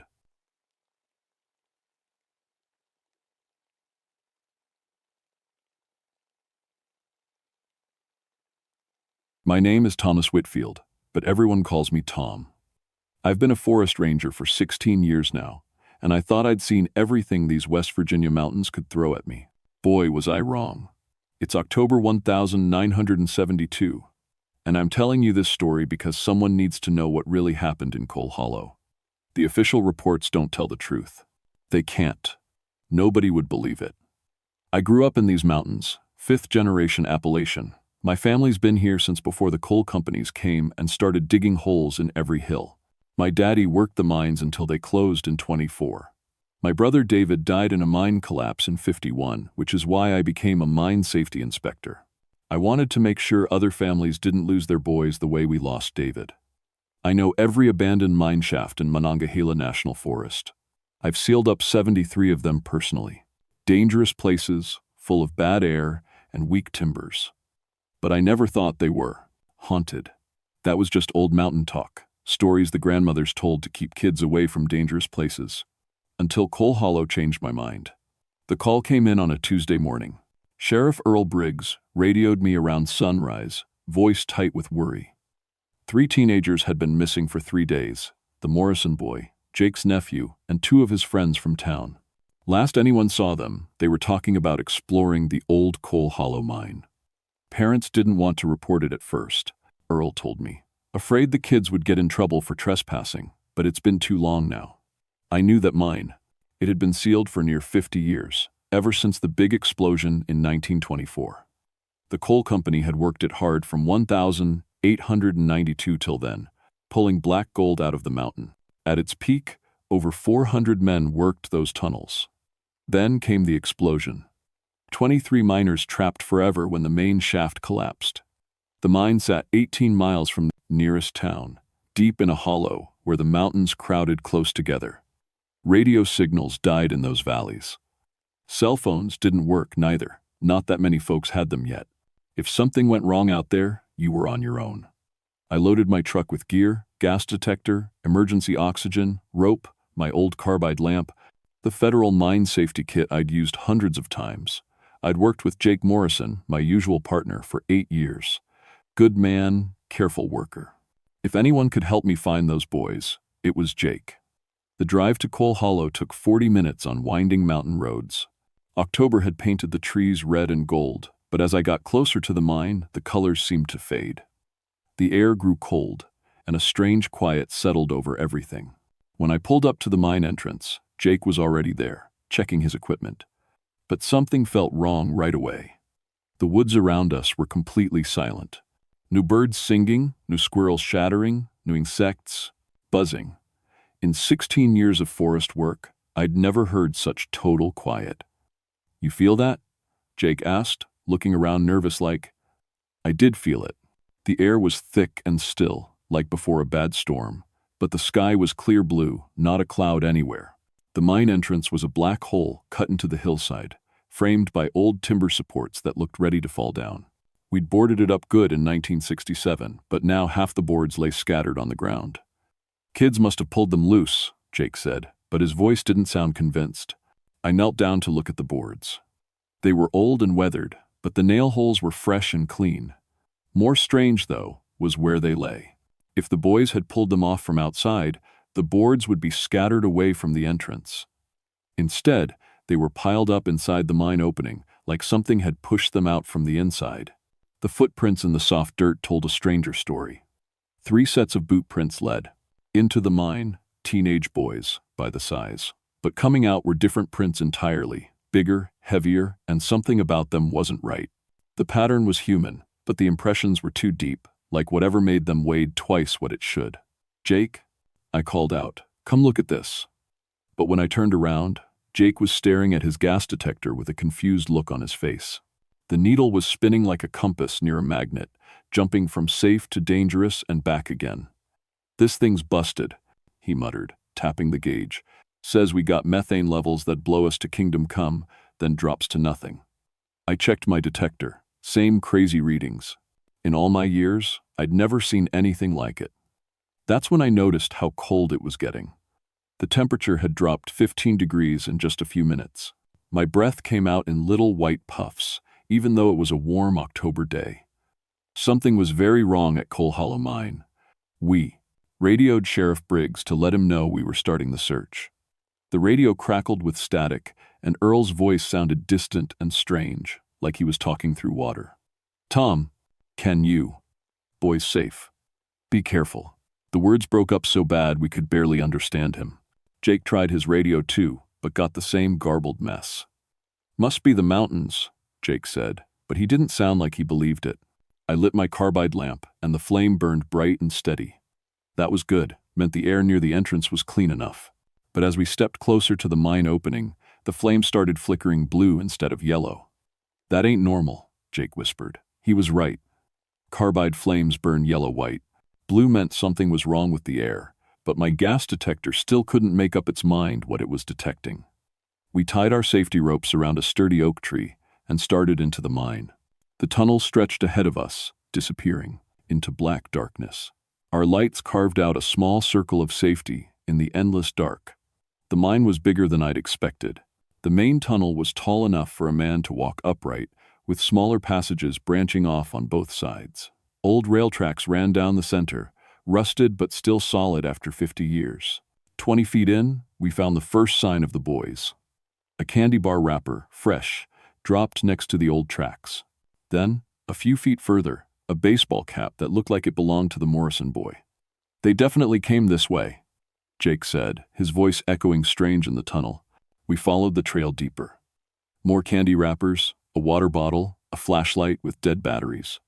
The boys had been here all right, but where were they now? That's when we heard it. Tap, tap, tap, the sound of metal hitting stone, coming from deep in the mine. Rhythmic, steady, like someone working with a hammer and chisel. Jake and I looked at each other. Nobody was supposed to be down here. Nobody had worked this mine in near 50 years. Tap, tap, tap. The sound was getting closer. "Hello?" Jake called out. "Anyone down there? This is Forest Service." The tapping stopped. For a moment, everything was quiet except for our breathing and the drip of water somewhere in the darkness. Then we heard voices. "Help us, please help us." It was a young voice, scared and weak. One of the missing boys. "We're here," Jake shouted. "Stay where you are. We're coming." But as we hurried deeper into the mine, following the voice, something felt wrong. The voice was too clear, too easy to understand. Sound didn't carry that well in these old tunnels. And there was something else, an echo that wasn't quite right, like the voice was coming from everywhere at once. My carbide flames started burning brighter, but the light seemed to get swallowed up by the darkness ahead of us. The tunnel felt like it was getting longer instead of shorter, stretching away from us no matter how far we walked. "Tom," Jake said, his voice tight, "look at your compass." I pulled out my compass and watched the needle spin in slow circles, never settling on any direction. It was like we were standing on top of a giant magnet. The voices called out again, closer now, but this time I heard something that made my blood run cold. There wasn't one voice anymore. There were dozens, all calling for help at the same time. Men's voices, women's voices, children's voices, all echoing through the mine like a chorus of the lost. "This ain't right, Tom," Jake whispered. "We need to get out of here." But before I could answer, we heard footsteps coming toward us. Not the shuffle of scared teenagers, but the heavy, purposeful steps of grown men. Work boots on stone, getting closer and closer. Then our lights went out. Both of our carbide lamps died at the exact same moment, leaving us in complete darkness. I fumbled for my flashlight, hands shaking, and clicked it on. The beam was weak and yellow, barely pushing back the dark. In that dim circle of light, we saw them. 3 boys, standing about 30 feet ahead of us in the tunnel. But something was wrong with them. Their clothes were old-fashioned, like from the 1920s. Their faces were pale as milk, and their eyes glowed with a soft blue light, like foxfire in a swamp. "Help us," they said in unison, their voices echoing strange. "We've been waiting so long." Jake grabbed my arm. "Those ain't the Morrison boys," he whispered. He was right. These boys were older, dressed in clothes that hadn't been worn in 50 years, and they weren't standing on the ground. They were floating 6 inches above the tunnel floor. That's when the temperature dropped another 20 degrees. And we started running. Behind us, the voices followed, dozens of them now, calling our names, begging us to come back, to stay with them forever, in the dark. We ran through that tunnel faster than I'd ever run in my life, following our safety rope back toward the entrance. But the rope felt different under my hand, slick and warm, like it was alive. When we finally burst out of the mine into daylight, we were both gasping and shaking. Jake was white as a sheet, and I could feel my heart pounding like a drum.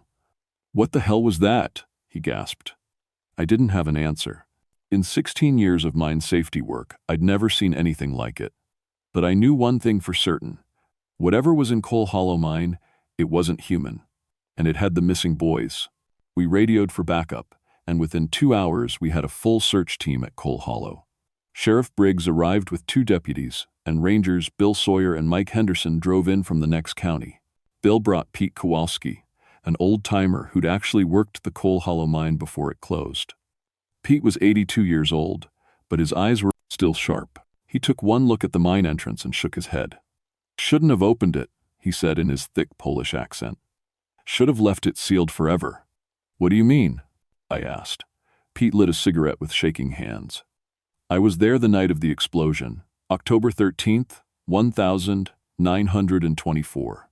We'd been digging deeper than ever before, chasing a rich coal vein, but we broke through into something we shouldn't have." He took a long drag and stared at the black mine opening. "There was a cave down there, old cave, with bones in it, human bones, arranged in patterns. The Cherokee elder in town, he came to the mine boss and told him to stop digging, said we were disturbing sacred ground." "What happened?" Bill asked. Boss told him to mind his own business. That very night, the explosion happened. 23 good men died, all of them trapped in the deep tunnels. But it wasn't methane that caused the blast. The Cherokee elder, he cursed the mine, said the spirits of the dead would guard that sacred ground forever. Sheriff Briggs snorted. "Pete, you can't seriously believe." "I was there," Pete said firmly. "I saw the old man's eyes when he spoke the curse. And I saw things in that mine the night of the explosion, things that weren't human. While we talked, The temperature around the mine kept dropping. Even though it was a warm October afternoon, our breath was coming out in white puffs. Ice was forming on the puddles around the mine entrance. Jake and I had decided not to tell the others about what we'd seen in the mine. Nobody would believe us. Instead, we focused on the facts: 3 missing boys, fresh evidence they'd gone into the mine, and dangerous conditions that made a normal search impossible. We go in teams of 2, Sheriff Briggs decided. Stay connected by radio at all times. First sign of trouble, everyone comes out. Bill and Mike went first, while Jake and I waited outside with Pete and the Pete deputies. They were only gone 10 minutes when their voices came crackling over the radio. "Sheriff, you need to hear this." The radio filled with the sound of singing. Dozens of voices, all singing an old hymn in a language I didn't recognize. Polish, maybe, or Czech. The voices echoed through the radio speaker. Beautiful and sad and somehow wrong. "That's eternal rest," Pete whispered, his face going pale. They sang it at the funerals after the explosion. But those voices, those are the dead miners singing. The radio crackled again. "We found evidence of the boys," Bill reported. "But Sheriff, there's something else down here. The walls, they're warm, and there's light coming from somewhere, but we can't find the source." Then Mike's voice, tight with fear. "Bill, look at this. There's writing on the wall, fresh writing, carved into the coal." "What's it say?" Sheriff Briggs asked. A long pause. Then Bill's voice, barely a whisper. "It says, 'Welcome home, brothers. The work never ends.'" That's when the screaming started. It came through the radio first, a sound like nothing I'd ever heard. High and piercing, full of pain and rage and something that might have been hunger. The sound went on, echoing through the mine tunnels and out into the radio static. Then we heard it directly from the mine entrance, pouring out of that black opening like water from a burst dam. The scream of something that had been in pain for 50 years and wanted company in its suffering. "Get out of there!" Sheriff Briggs shouted into his radio. "Bill, Mike, get out now!" But the radio just filled with static and that awful screaming. Jake grabbed the safety rope we'd tied to the oak tree. It was hot to the touch, almost burning.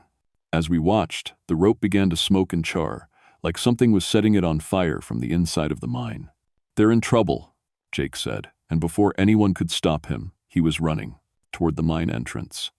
"Jake, no!" I shouted, but he was already disappearing into the darkness. For a few minutes, we could hear his voice echoing back to us. "Bill, Mike, where are you?" Then his voice got fainter and fainter, until it faded away completely. We waited. 5 minutes. 10, 15. Then Jake's voice came over the radio, calm and clear. "Tom? Everything's fine down here. The boys are safe. We found them in one of the side tunnels. Why don't you come down and help us carry them out?" But there was something wrong with Jake's voice. It was too calm, too steady. Jake was never that calm when people were in danger. "Jake," I called into my radio, "what's your location?" "About 300 feet down the main tunnel. Take the left branch at the first intersection. The boys are hurt, but they're alive." "Come quick, Tom." Sheriff Briggs grabbed my arm. "Don't even think about it." But Pete was staring at the mine entrance with horror in his eyes. "That's not your friend talking," he said. "That's them, the ones who died in the explosion. They use the voices of the living to call others down." Just then, something flew out of the mine entrance and landed at our feet. It was Jake's hard hat, scratched and dented like something with claws had been playing with it. The radio crackled again. Jake's voice, but different now. Desperate, frightened. "Tom, don't listen to the radio. It's not me. Don't come down here. They've got us all. They're using our voices too." The transmission cut off with a scream that made my teeth ache. 2 minutes later, the calm voice came back. "Tom? Sorry about that. Just some radio interference. Everything's fine. Come on down and help us." I turned off my radio and looked at the others. Bill, Mike, and Jake were trapped in the mine. 3 more people taken by whatever lived in Coal Hollow. And it was using their voices to try to lure the rest of us down into the dark. The sun was starting to set, and shadows were growing long across the hollow. The temperature kept dropping, and now we could see our breath in thick white clouds. From deep in the mine came the sound of mining equipment, picks hitting coal, cartwheels on metal rails, the distant shouts of men working. But the Coal Hollow mine had been empty for 50 years. "We need more help," Sheriff Briggs said, his voice shaking. "This is bigger than we can handle." But Pete just shook his head. "No amount of help will work. There's only one way to deal with what's down there. And it ain't something the law can handle." As if to prove his point, Jake's voice drifted up from the mine entrance one more time. "Tom, please. They're making us dig. Dig forever. Help us." And underneath his words, we could hear the sound of shovels hitting dirt over and over, like the rhythm of a funeral drum. The sun was almost gone when I made my decision. 6 people were trapped in that mine, 3 teenagers, Jake, Bill, and Mike. I couldn't just leave them down there with whatever was using their voices. "I'm going in," I told Sheriff Briggs. "Like hell you are," he said. "We need to wait for the state police, maybe get some mining experts." "By then, they'll all be dead," I said. "If they aren't already." Pete grabbed my arm with his old strong fingers. "If you go down there, you take this." He pulled something from his pocket, a small leather pouch on a string. "Cherokee medicine bag. Got it from the elder's grandson after the explosion. Only thing that might protect you." I tied the bag around my neck and checked my equipment one more time. Fresh batteries in my flashlight, gas detector, though it was still spinning crazy, and a mining pick I'd brought from my truck. If whatever was down there was solid enough to leave scratches on Jake's hard hat, maybe it was solid enough to hit back. The mine entrance was like walking into the mouth of a giant beast. The temperature dropped 20 degrees the moment I stepped inside, and my breath came out in thick white clouds. My flashlight beam seemed weak and small against the pressing darkness. I could hear them working before I saw them. The sound of picks hitting coal, shovels scraping stone, the rattle of cartwheels on rails, voices singing work songs in languages I didn't recognize. The sounds grew louder as I went deeper, following the main tunnel toward the heart of the mine.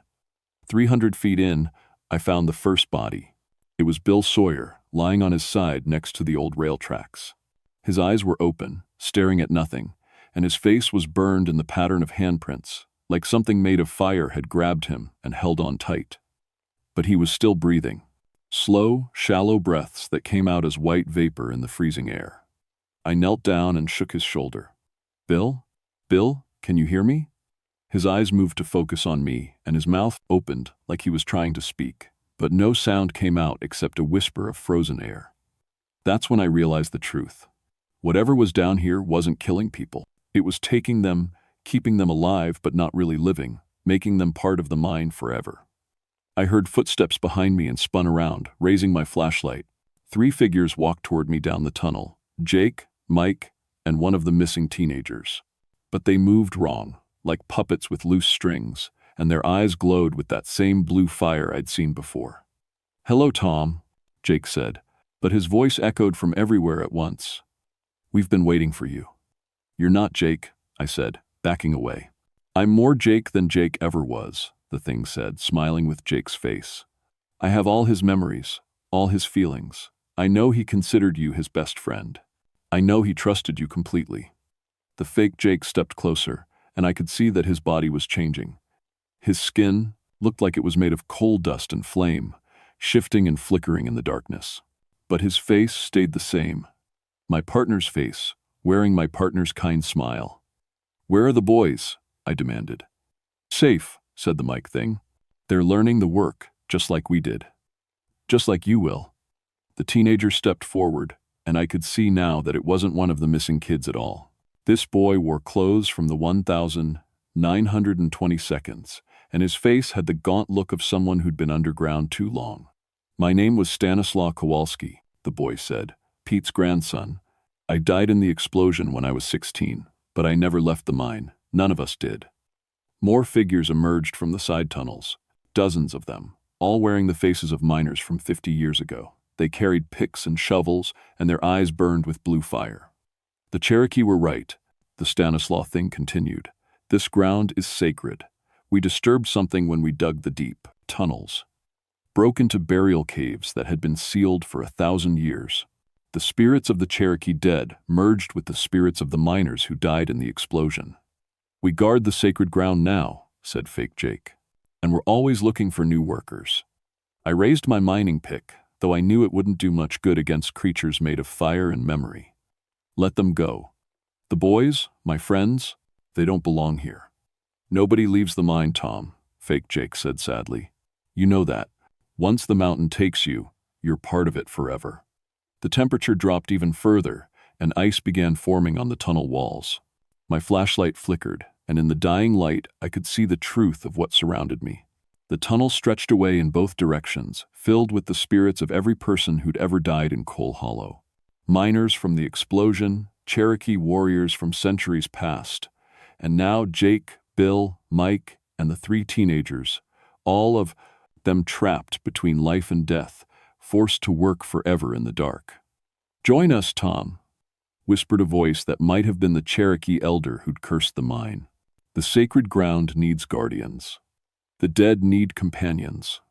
My flashlight went out, leaving me in total darkness. But the spirits glowed with their own cold light, surrounding me on all sides. I could feel their hunger, their loneliness, their desperate need for living people to join them in their eternal work. That's when I remembered Pete's medicine bag. I pulled it from under my shirt, and the small leather pouch began to glow with warm, golden light. The spirits hissed and drew back, shielding their burning eyes. Respect, I said, remembering the Cherokee elder's words that Pete had told me. You want respect for the sacred ground. The spirits stopped moving, listening. I understand now. I continued, my voice echoing in the tunnel. The coal company violated your burial ground. They dug up your ancestors and burned their bones for profit. You have every right to be angry. The Cherokee elder's spirit stepped forward, and for the first time, I could see him clearly. An old man in traditional dress, his face painted with symbols I didn't recognize. The sacred ground must be restored, he said in English. The bones of our people must be returned to proper rest. Only then will the dead find peace. I'll help you, I said. I'll make sure the burial ground is protected. I'll see that your people are reburied with respect. But you have to let the living go. The elder considered this for a long moment. Around us, the spirits of the dead miners waited for his decision. You speak truth, he said finally. But words are wind. How do we know you will keep your promise? I thought about Jake, about the 3 missing boys, about Bill and Mike lying somewhere in the dark tunnels. I thought about my brother David, killed in a mine collapse 20 years ago. I thought about all the people who died underground, far from sunlight and fresh air. Because I give you my word as a guardian of these mountains, I said, and because I understand what it means to lose someone to the dark. The elder nodded slowly. Then we will trust you, Mountain Guardian. But know this, if you break your promise, if the sacred ground is disturbed again, we will call you back. And next time, you will not leave. The spirits began to fade, their blue fire dimming. But as they disappeared, I heard the sound of picks and shovels being set down, cartwheels rolling to a stop. For the first time in 50 years, the work in Coal Hollow mine was ending. A passage opened in the tunnel wall, not a mining tunnel, but a natural cave passage that had been there long before the coal company came. Warm air flowed from it, carrying the scent of earth and growing things. The old path, the elder's voice whispered. It will take you and the others to safety. But remember your promise, Thomas Whitfield. The dead are watching. I found Jake, Bill, Mike, and the 3 boys in a side tunnel, unconscious but breathing normally. Their skin was cold as ice, but they were alive. One by one, I carried them to the cave passage the elder had shown me. The passage led up through limestone caves to an opening near the top of the ridge. It took me 6 trips to get everyone out, and by the time I carried the last boy to safety, the sun was rising over the mountains. Sheriff Briggs and Pete were waiting at the cave mouth with blankets and coffee. They helped me get everyone loaded into the trucks, and we drove to the hospital in town. What happened down there? Sheriff Briggs asked, as we watched the ambulances drive away. I looked back toward Coal Hollow, where morning mist was rising from the trees. From here, you couldn't even see the mine entrance. Gas leak, I said. Methane poisoning. Made everyone hallucinate and pass out. It wasn't the truth, but it was the only explanation that anyone would believe. Pete looked at me with his sharp old eyes. And the promise you made? I'll keep it, I said. The boys recovered completely, though their hair had turned white as snow during their time in the mine. The doctor said it was from shock and hypothermia, and maybe that was partly true. Jake, Bill, and Mike came through okay too, with no memory of what had happened after they entered the mine. But I remembered everything. The official report listed the incident as a methane gas leak that caused hallucinations and unconsciousness. The state ordered all abandoned mines in the area sealed with concrete and steel, not just wooden boards. They posted signs warning about dangerous gases and unstable tunnels. What the report didn't mention was the archaeological survey I convinced the state to do. When the team dug test holes around Coal Hollow, they found what I knew they would find: human remains, arranged in burial patterns, dating back over 1,000 years. The Cherokee Tribal Council was contacted, and within 6 months, they performed a proper reburial ceremony for their ancestors. The entire Coal Hollow area was designated as a protected sacred site, off-limits to mining, logging, or development forever. I transferred to the Cultural Preservation Division of the Forest Service and learned everything I could about Cherokee history and customs. I became friends with many tribal elders, including Joseph Crowfeather, the great-grandson of the elder who had cursed the mine. "You kept your word," Joseph told me one autumn day as we stood on the ridge above Coal Hollow. "The spirits of our ancestors rest peacefully now." Looking down into the valley, I could see that he was right. Birds sang in the trees again. Deer grazed in the meadows. The unnatural cold was gone, replaced by the normal changing of the seasons. But sometimes, on quiet nights when the wind is just right, I can still hear the faint sound of picks hitting coal, echoing up from deep in the mountain. Not the angry, desperate sounds I heard that night in the mine, but the steady, peaceful rhythm of work being done with purpose and pride. The Cherokee elder kept his word too. He let the living go, and the dead found rest.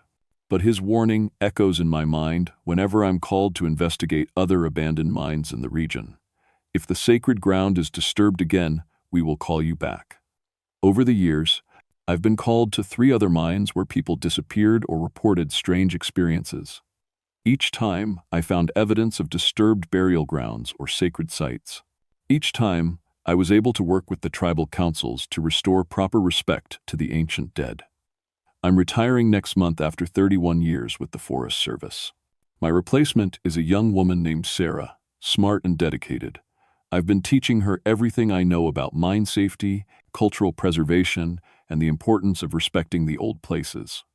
But there's one thing I haven't told her yet, something she'll need to know before I turn over the Coal Hollow files. Last week, a geological survey team found coal deposits in the mountains east of Coal Hollow. Rich deposits, worth millions of dollars. The kind of find that makes companies forget about environmental protection and sacred ground. They've already filed permits to begin test drilling. I've contacted Joseph Crowfeather, and he's working with tribal lawyers to stop the drilling.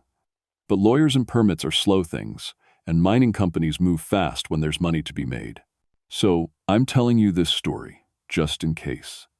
If you ever hear about strange disappearances near abandoned mines in West Virginia, if you read about gas leaks that make people hallucinate, if you come across geological surveys that suddenly get canceled for no good reason, remember what happened at Coal Hollow.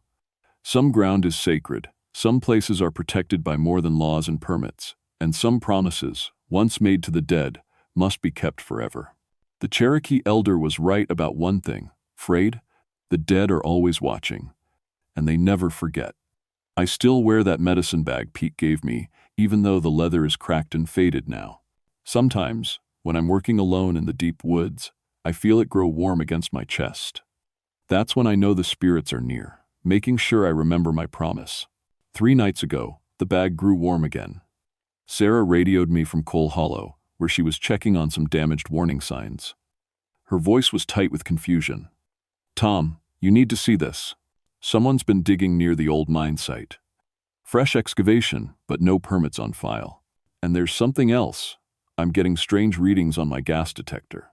I'm driving out there now as I write this. The medicine bag is warm against my chest, and I can be says not crising 17, the bag got the medicine 7, smell coal dust on the wind, even though all the mines have been closed for 50 years. Some promises, once made, last forever.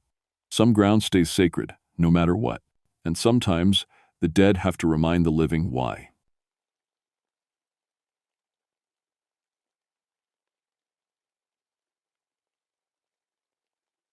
My name is Samuel Ironwood, but everyone calls me Sam. I've been a park ranger for 14 years now, and in all that time, I thought I'd seen everything these mountains could throw at me. Bears, rattlesnakes, lost hikers, flash floods, you name it, I've dealt with it. But I was wrong. Dead wrong. It's September 1977, and I'm 44 years old. I work the Blue Ridge Parkway in Virginia, specifically a section called Devil's Backbone Ridge. It's a mean piece of country. Knife-edge ridges with 1,000-foot drop-offs on both sides. The locals call it Devil's Backbone for good reason. One wrong step and you're gone. I know these mountains like the back of my hand. Been hiking them since I was knee-high to a grasshopper and working them professionally since 1963. My specialty is search and rescue and maintaining the weather stations scattered throughout the backcountry. In 14 years, I've rescued 89 people. Never lost a single one I went after. Before this job, I did a tour in Vietnam with the 1st Cavalry, got a Purple Heart, and learned some hard truths about life and death. Main thing I learned is that dead is dead. No ghosts, no spirits, no coming back. When your time's up, you're gone, and that's the end of it. At least, that's what I believed until September of '77. My ex-wife Sarah used to say I spent more time with these mountains than I did with her. Maybe she was right.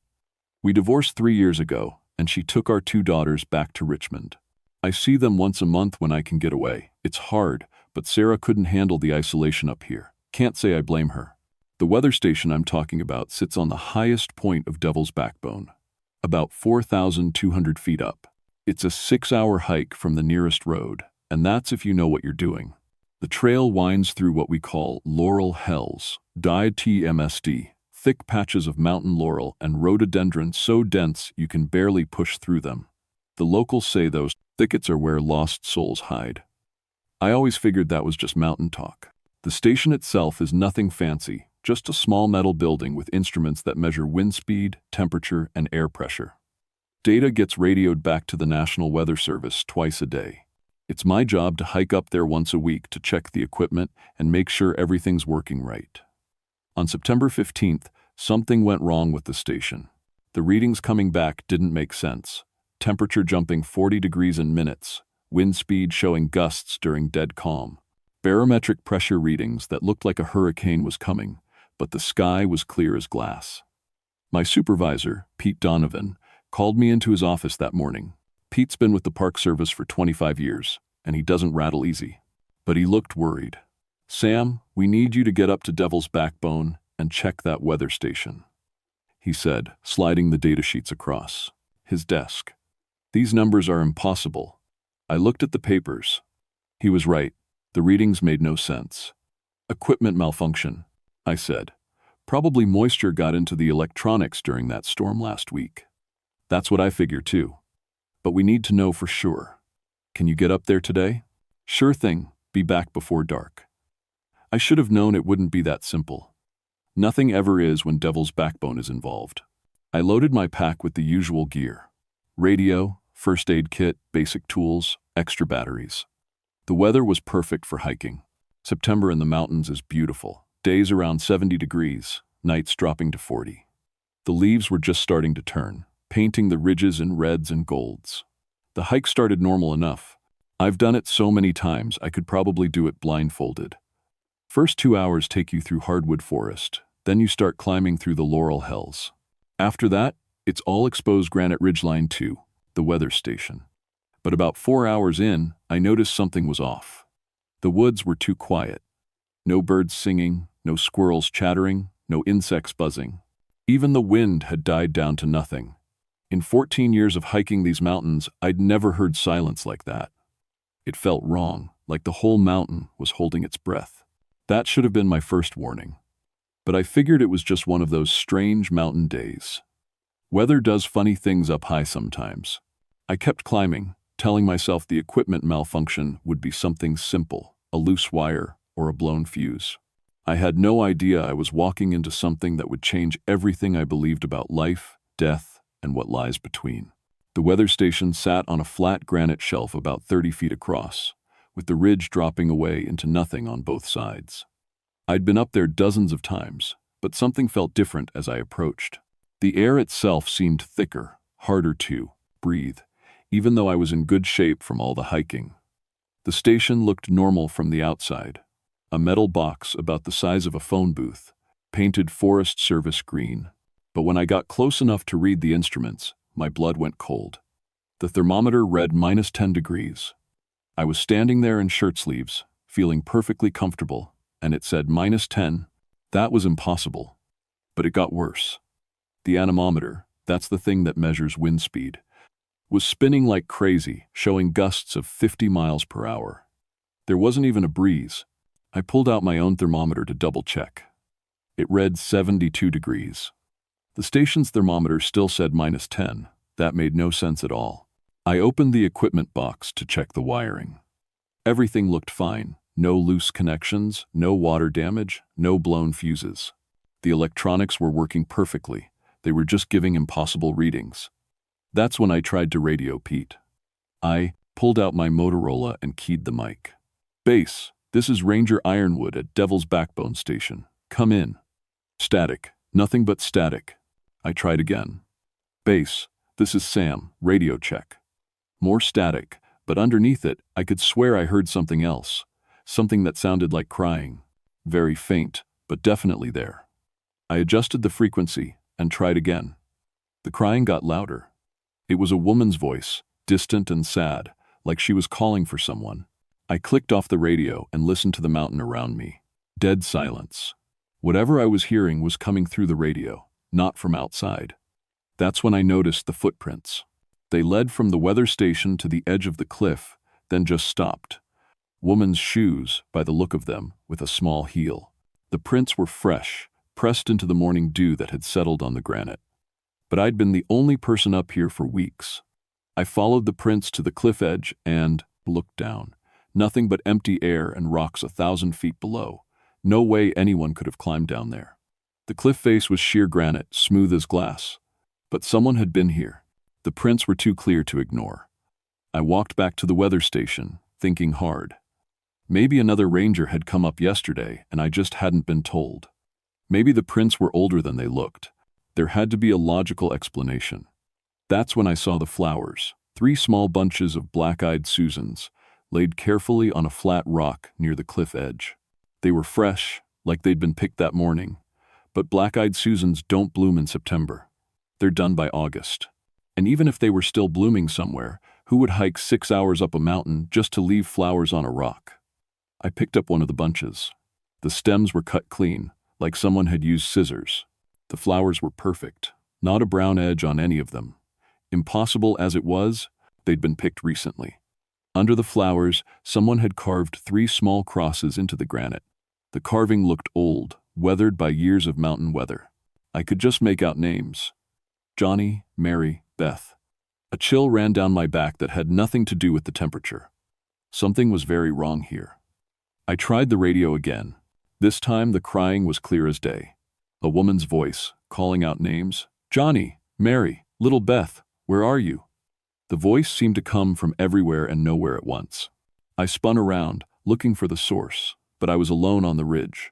Just me, the weather station, and 1,000 feet of empty air on both sides. "Johnny, Mary, please answer me."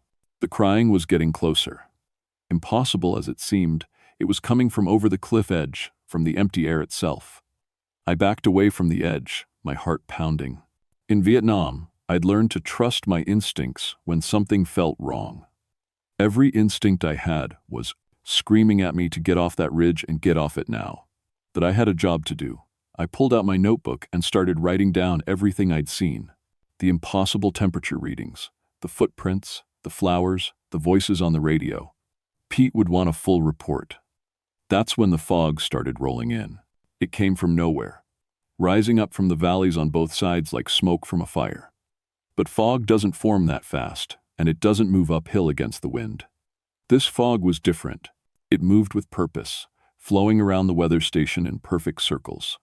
In seconds, I was surrounded by gray mist so thick I could barely see my own hands. The temperature dropped 20 degrees in as many seconds. My breath came out in white puffs. Johnny, Mary, Beth. The voice was right next to me now, so close I could feel breath on my neck. I spun around, but there was nothing there except fog. "Who's there?" I called out. "This is Park Service. Identify yourself." Silence. Then, very softly, a sound that made my blood freeze. Footsteps. Someone walking on the granite, coming toward me through the fog. I reached for my flashlight, but my hands were shaking so bad I could barely hold it. The beam cut through the fog, showing me empty rock. But the footsteps kept coming. "Show yourself," I shouted. The footsteps stopped. The crying stopped. Even the wind stopped. For a moment, everything was perfectly quiet. Then I saw her, a woman, standing at the edge of the cliff, about 20 feet away.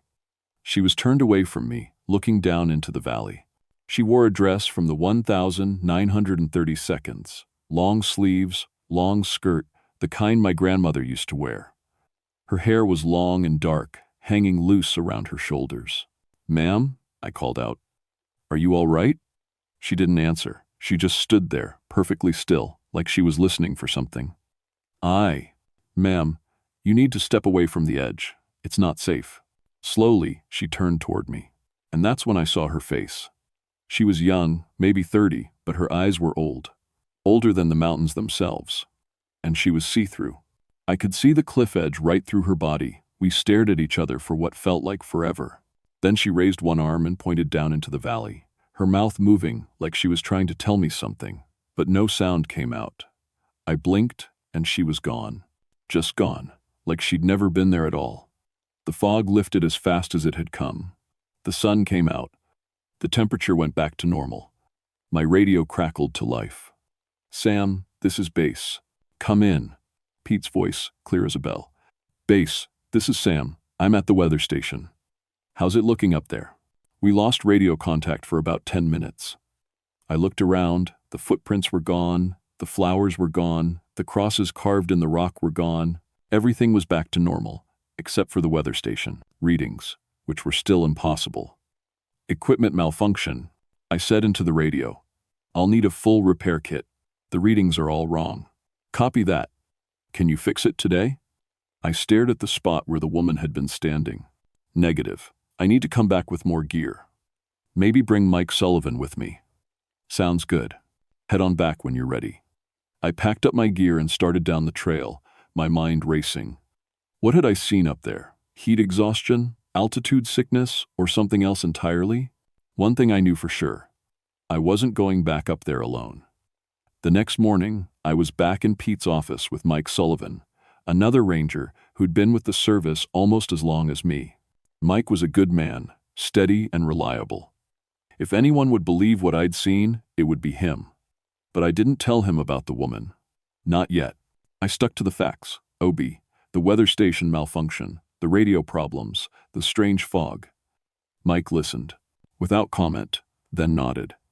"Sounds like you had quite a day up there," he said. "You want me to come with you this time? I'd appreciate it. Something's not right on that ridge." We loaded up with a full repair kit and headed out before dawn. The hike up was quiet, normal. Mike chatted about his kids, about the upcoming hunting season, about the new regulations coming down from headquarters. Normal ranger talk. But as we got higher, the conversation died away. The same unnatural quiet I'd noticed the day before was back. No birds, no insects, no wind. Just our boots on the trail and our breathing. "It's quiet up here," Mike said when we stopped for water. "Too quiet," I agreed. We reached the weather station around noon. Everything looked normal, but the readings were still impossible. Mike checked the equipment while I kept watch, scanning the ridge for any sign of what I'd seen the day before. "This is weird, Sam," Mike said, frowning at the instruments. "Nothing's broken, but these readings, they don't make sense." That's when we found the first body. It was about 50 feet from the weather station, hidden in a depression in the granite that we'd missed on our first pass. A hiker, male, maybe 40 years old. He'd been dead for days, maybe weeks. But that wasn't the strange part. The strange part was how he died. Look at his face. Mike said quietly. The man's expression was pure terror, eyes wide open, mouth frozen in a scream. His hands were clawed, like he'd been trying to fight something off. But there were no wounds on him, no signs of violence, no animal tracks around the body. "What do you think killed him?" I asked. Mike shook his head. "I don't know. Heart attack, maybe?" Fear can stop a man's heart. We found his backpack about 20 feet away. Inside was a wallet with ID, Thomas Brennan, from Charlottesville. There was also a journal. The last entry was dated 2 weeks ago. Asterisk, something's wrong on this mountain. Heard crying all night. Can't find the source. Going to investigate in the morning. Temperature keeps dropping even though it's warm. Radio won't work. If something happens to me, tell my wife I love her. Asterisk. Mike and I looked at each other. The same radio problems, the same temperature drops, the same crying sounds. "We need to get the body out of here," Mike said. "Call for a helicopter." I tried the radio, dead static, just like the day before. But underneath the static, that same woman's voice. "Johnny, Mary, little Beth?" Mike heard it too. I could see it in his face. "Sam," he said quietly, "what the hell is going on up here?" Before I could answer, the fog started rolling in again. Thick and fast, moving uphill like it had purpose. In minutes, we couldn't see 10 feet in any direction. That's when we heard the footsteps. Not just one set this time. Multiple people walking on the granite, circling the weather station. Slow, deliberate steps, like they were searching for something. "Who's there?" Mike called out. "Park Service, identify yourselves." The footsteps stopped. Then a child's voice answered from the fog. "Mama? Mama, is that you?" Mike grabbed my arm. "Jesus Christ, Sam, there's kids out here." Another voice, a little girl. "Mama, we're scared. Where are you?" A third voice, younger still. "Mama, it's cold. We want to go home." The voices were coming from different directions, like the children were spread out across the ridge. But I knew there were no children up here. The ridge was too dangerous, too isolated. No parent would bring kids to a place like this. "We have to find them," Mike said, starting toward one of the voices. I grabbed his jacket. "Mike, stop. Think about it. How did kids get up here? It's a 6-hour hike through terrain that would challenge most adults. Maybe they're lost. Maybe they've been up here for days." "For days? And survived on their own?" Mike stopped, logic fighting with instinct. The children's voices kept calling, getting more desperate. "Mama, please. We can't find you. We're so cold, Mama. Don't leave us here." Then the woman's voice again, closer now. "Johnny, Mary, Beth.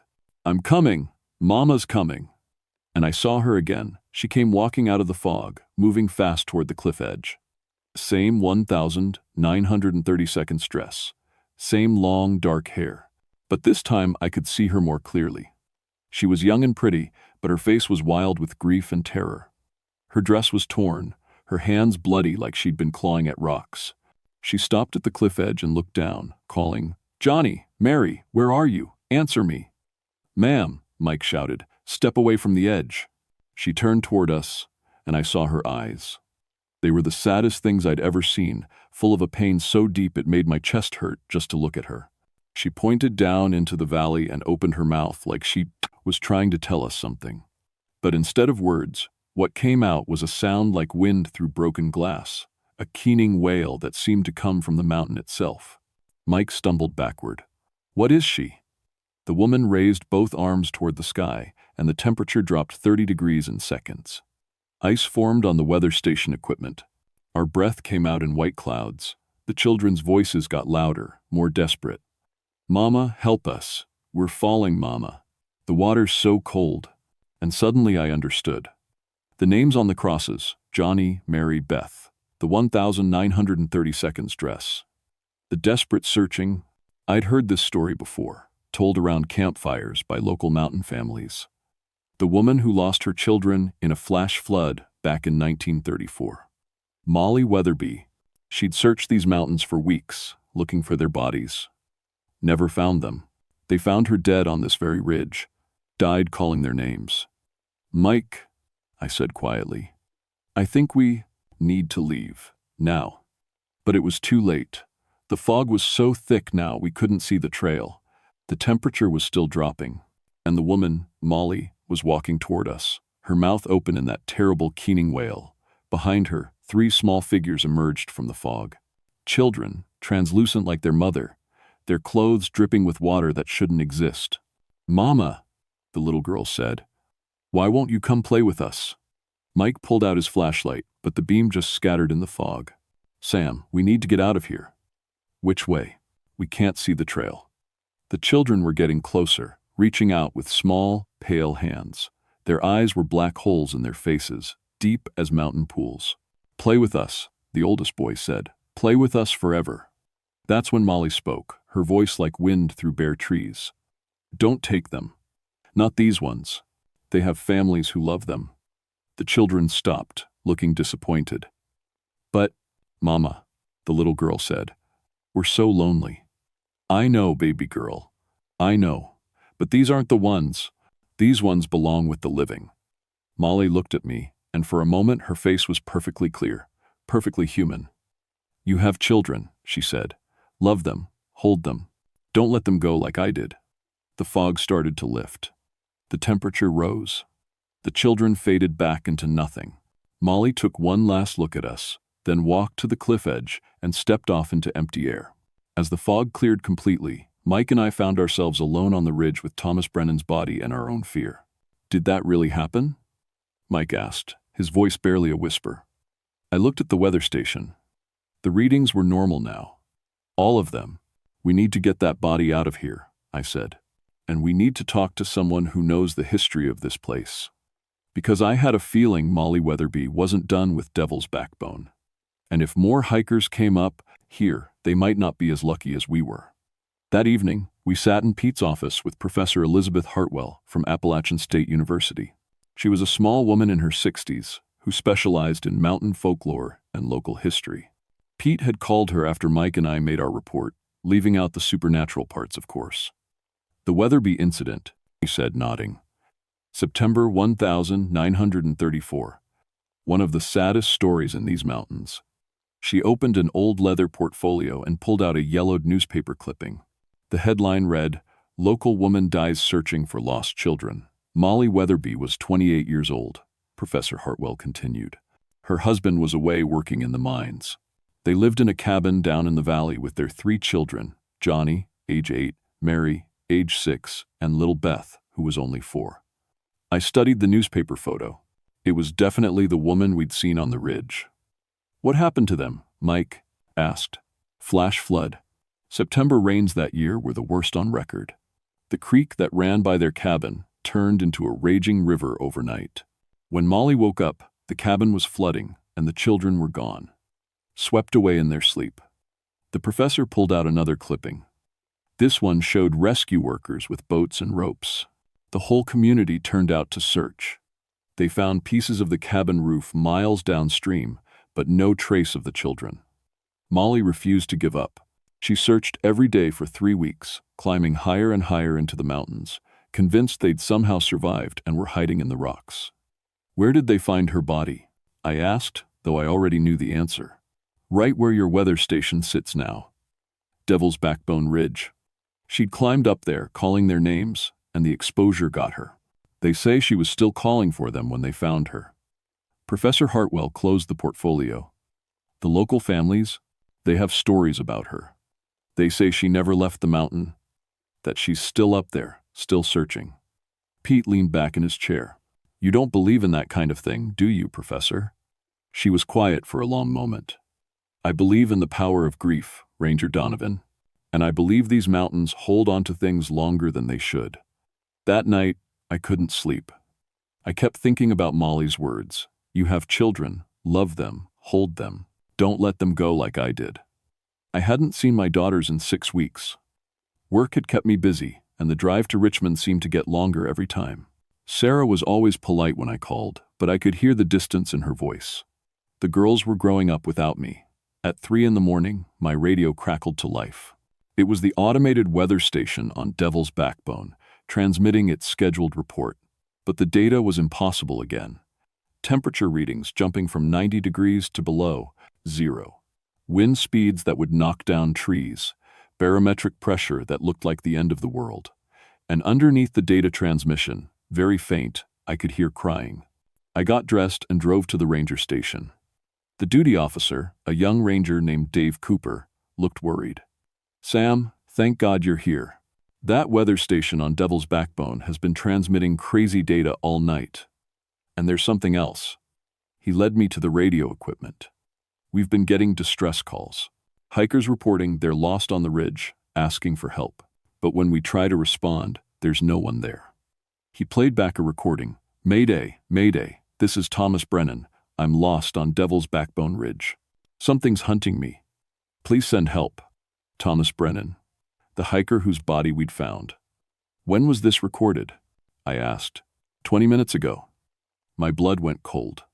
Brennan had been dead for at least 2 weeks. Dave played another recording. "Help me, please.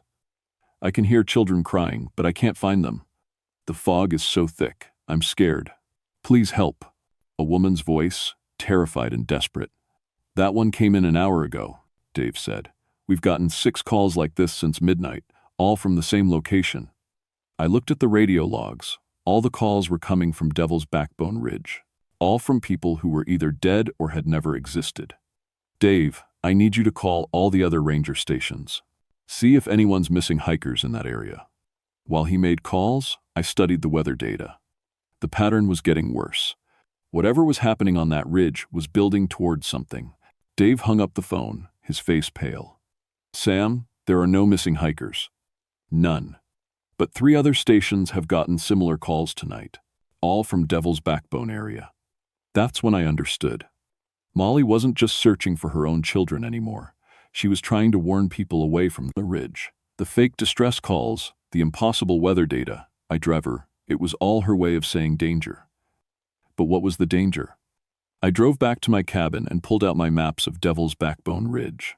Something Professor Hartwell had said bothered me. Molly had climbed higher and higher, searching for her children.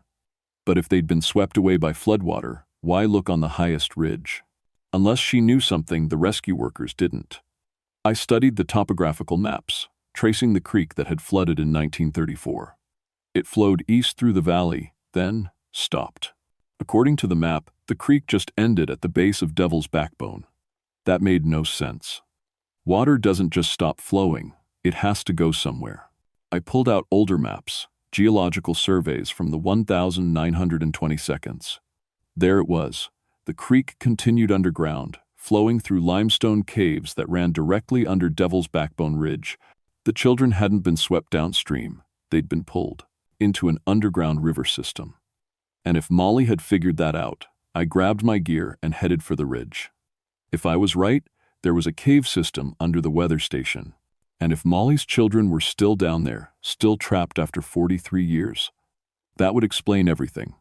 The drive to the trailhead took an hour. I started climbing in the dark, using my headlamp to follow the trail. Normally, I wouldn't attempt this hike at night, but something told me I didn't have time to wait for dawn. The climb took 4 hours instead of the usual 6. Fear drove me faster than I'd ever moved on that trail. As I got higher, the air got colder. Not normal mountain cold. Deep, this was the bone-deep chill I'd felt when Molly appeared. I reached the weather station just as the sun came up. The equipment was going crazy, needles jumping back and forth like they were having seizures. The radio was broadcasting a constant stream of static mixed with crying. That's when I found the hole. It was about 10 feet from the weather station, hidden behind a pile of rocks that hadn't been there 2 days ago. The opening was just big enough for a person to squeeze through, dropping down into darkness.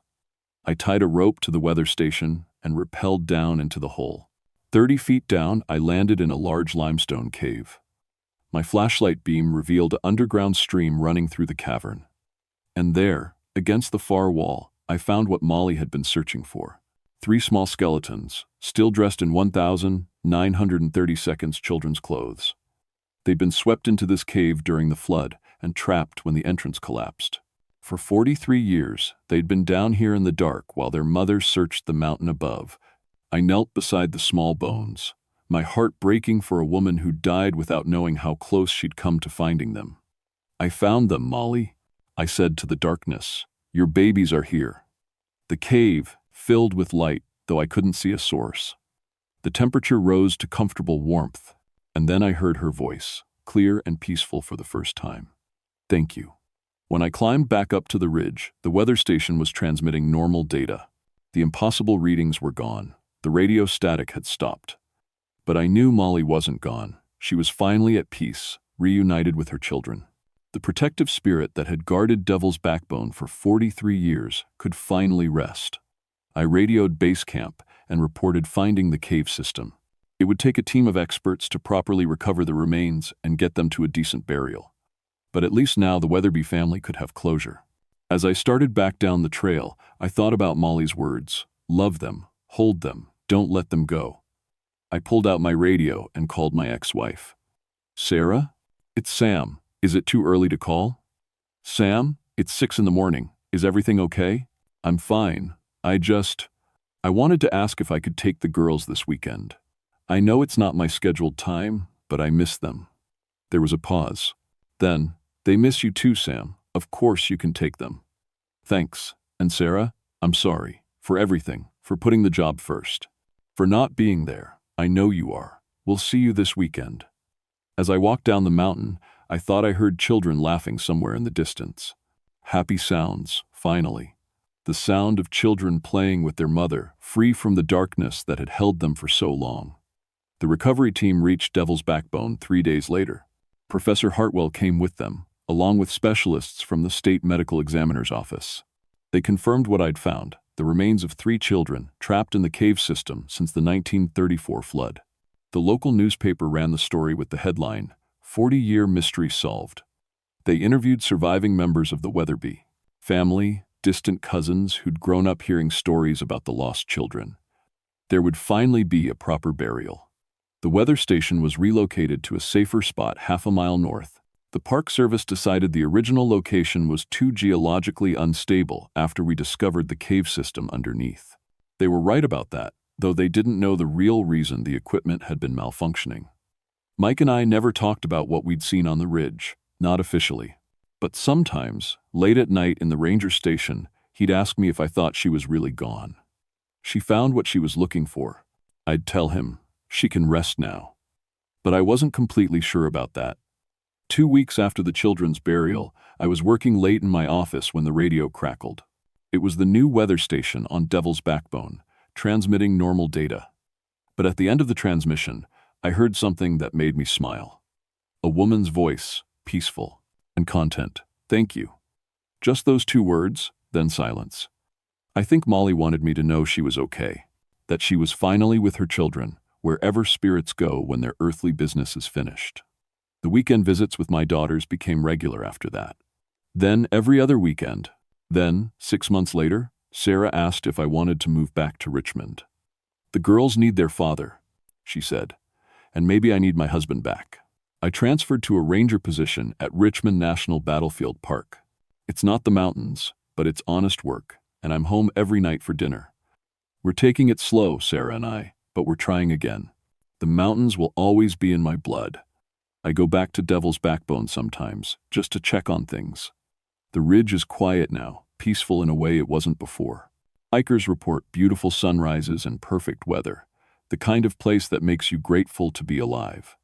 But sometimes, on foggy mornings, when the mist rises from the valleys, I swear I can see a woman walking along the ridgeline. Not searching anymore, just walking peacefully through her mountains. And sometimes, if the light is just right, I can see 3 small figures walking beside her. They're not trapped anymore. They're not lost. They're just a family, together at last, watching over the place they called home. The old-timers in the valley say that's how it should be. That the mountains remember everything, hold on to everything that matters. Love, loss, sacrifice, redemption, into the morning. It's all there in the rocks and trees, in the morning mist and evening shadows. I know better now than to dismiss mountain folklore as superstition.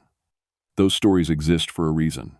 They're warnings, lessons, reminders that some things are more important than our busy modern lives. Love your family, hold them close.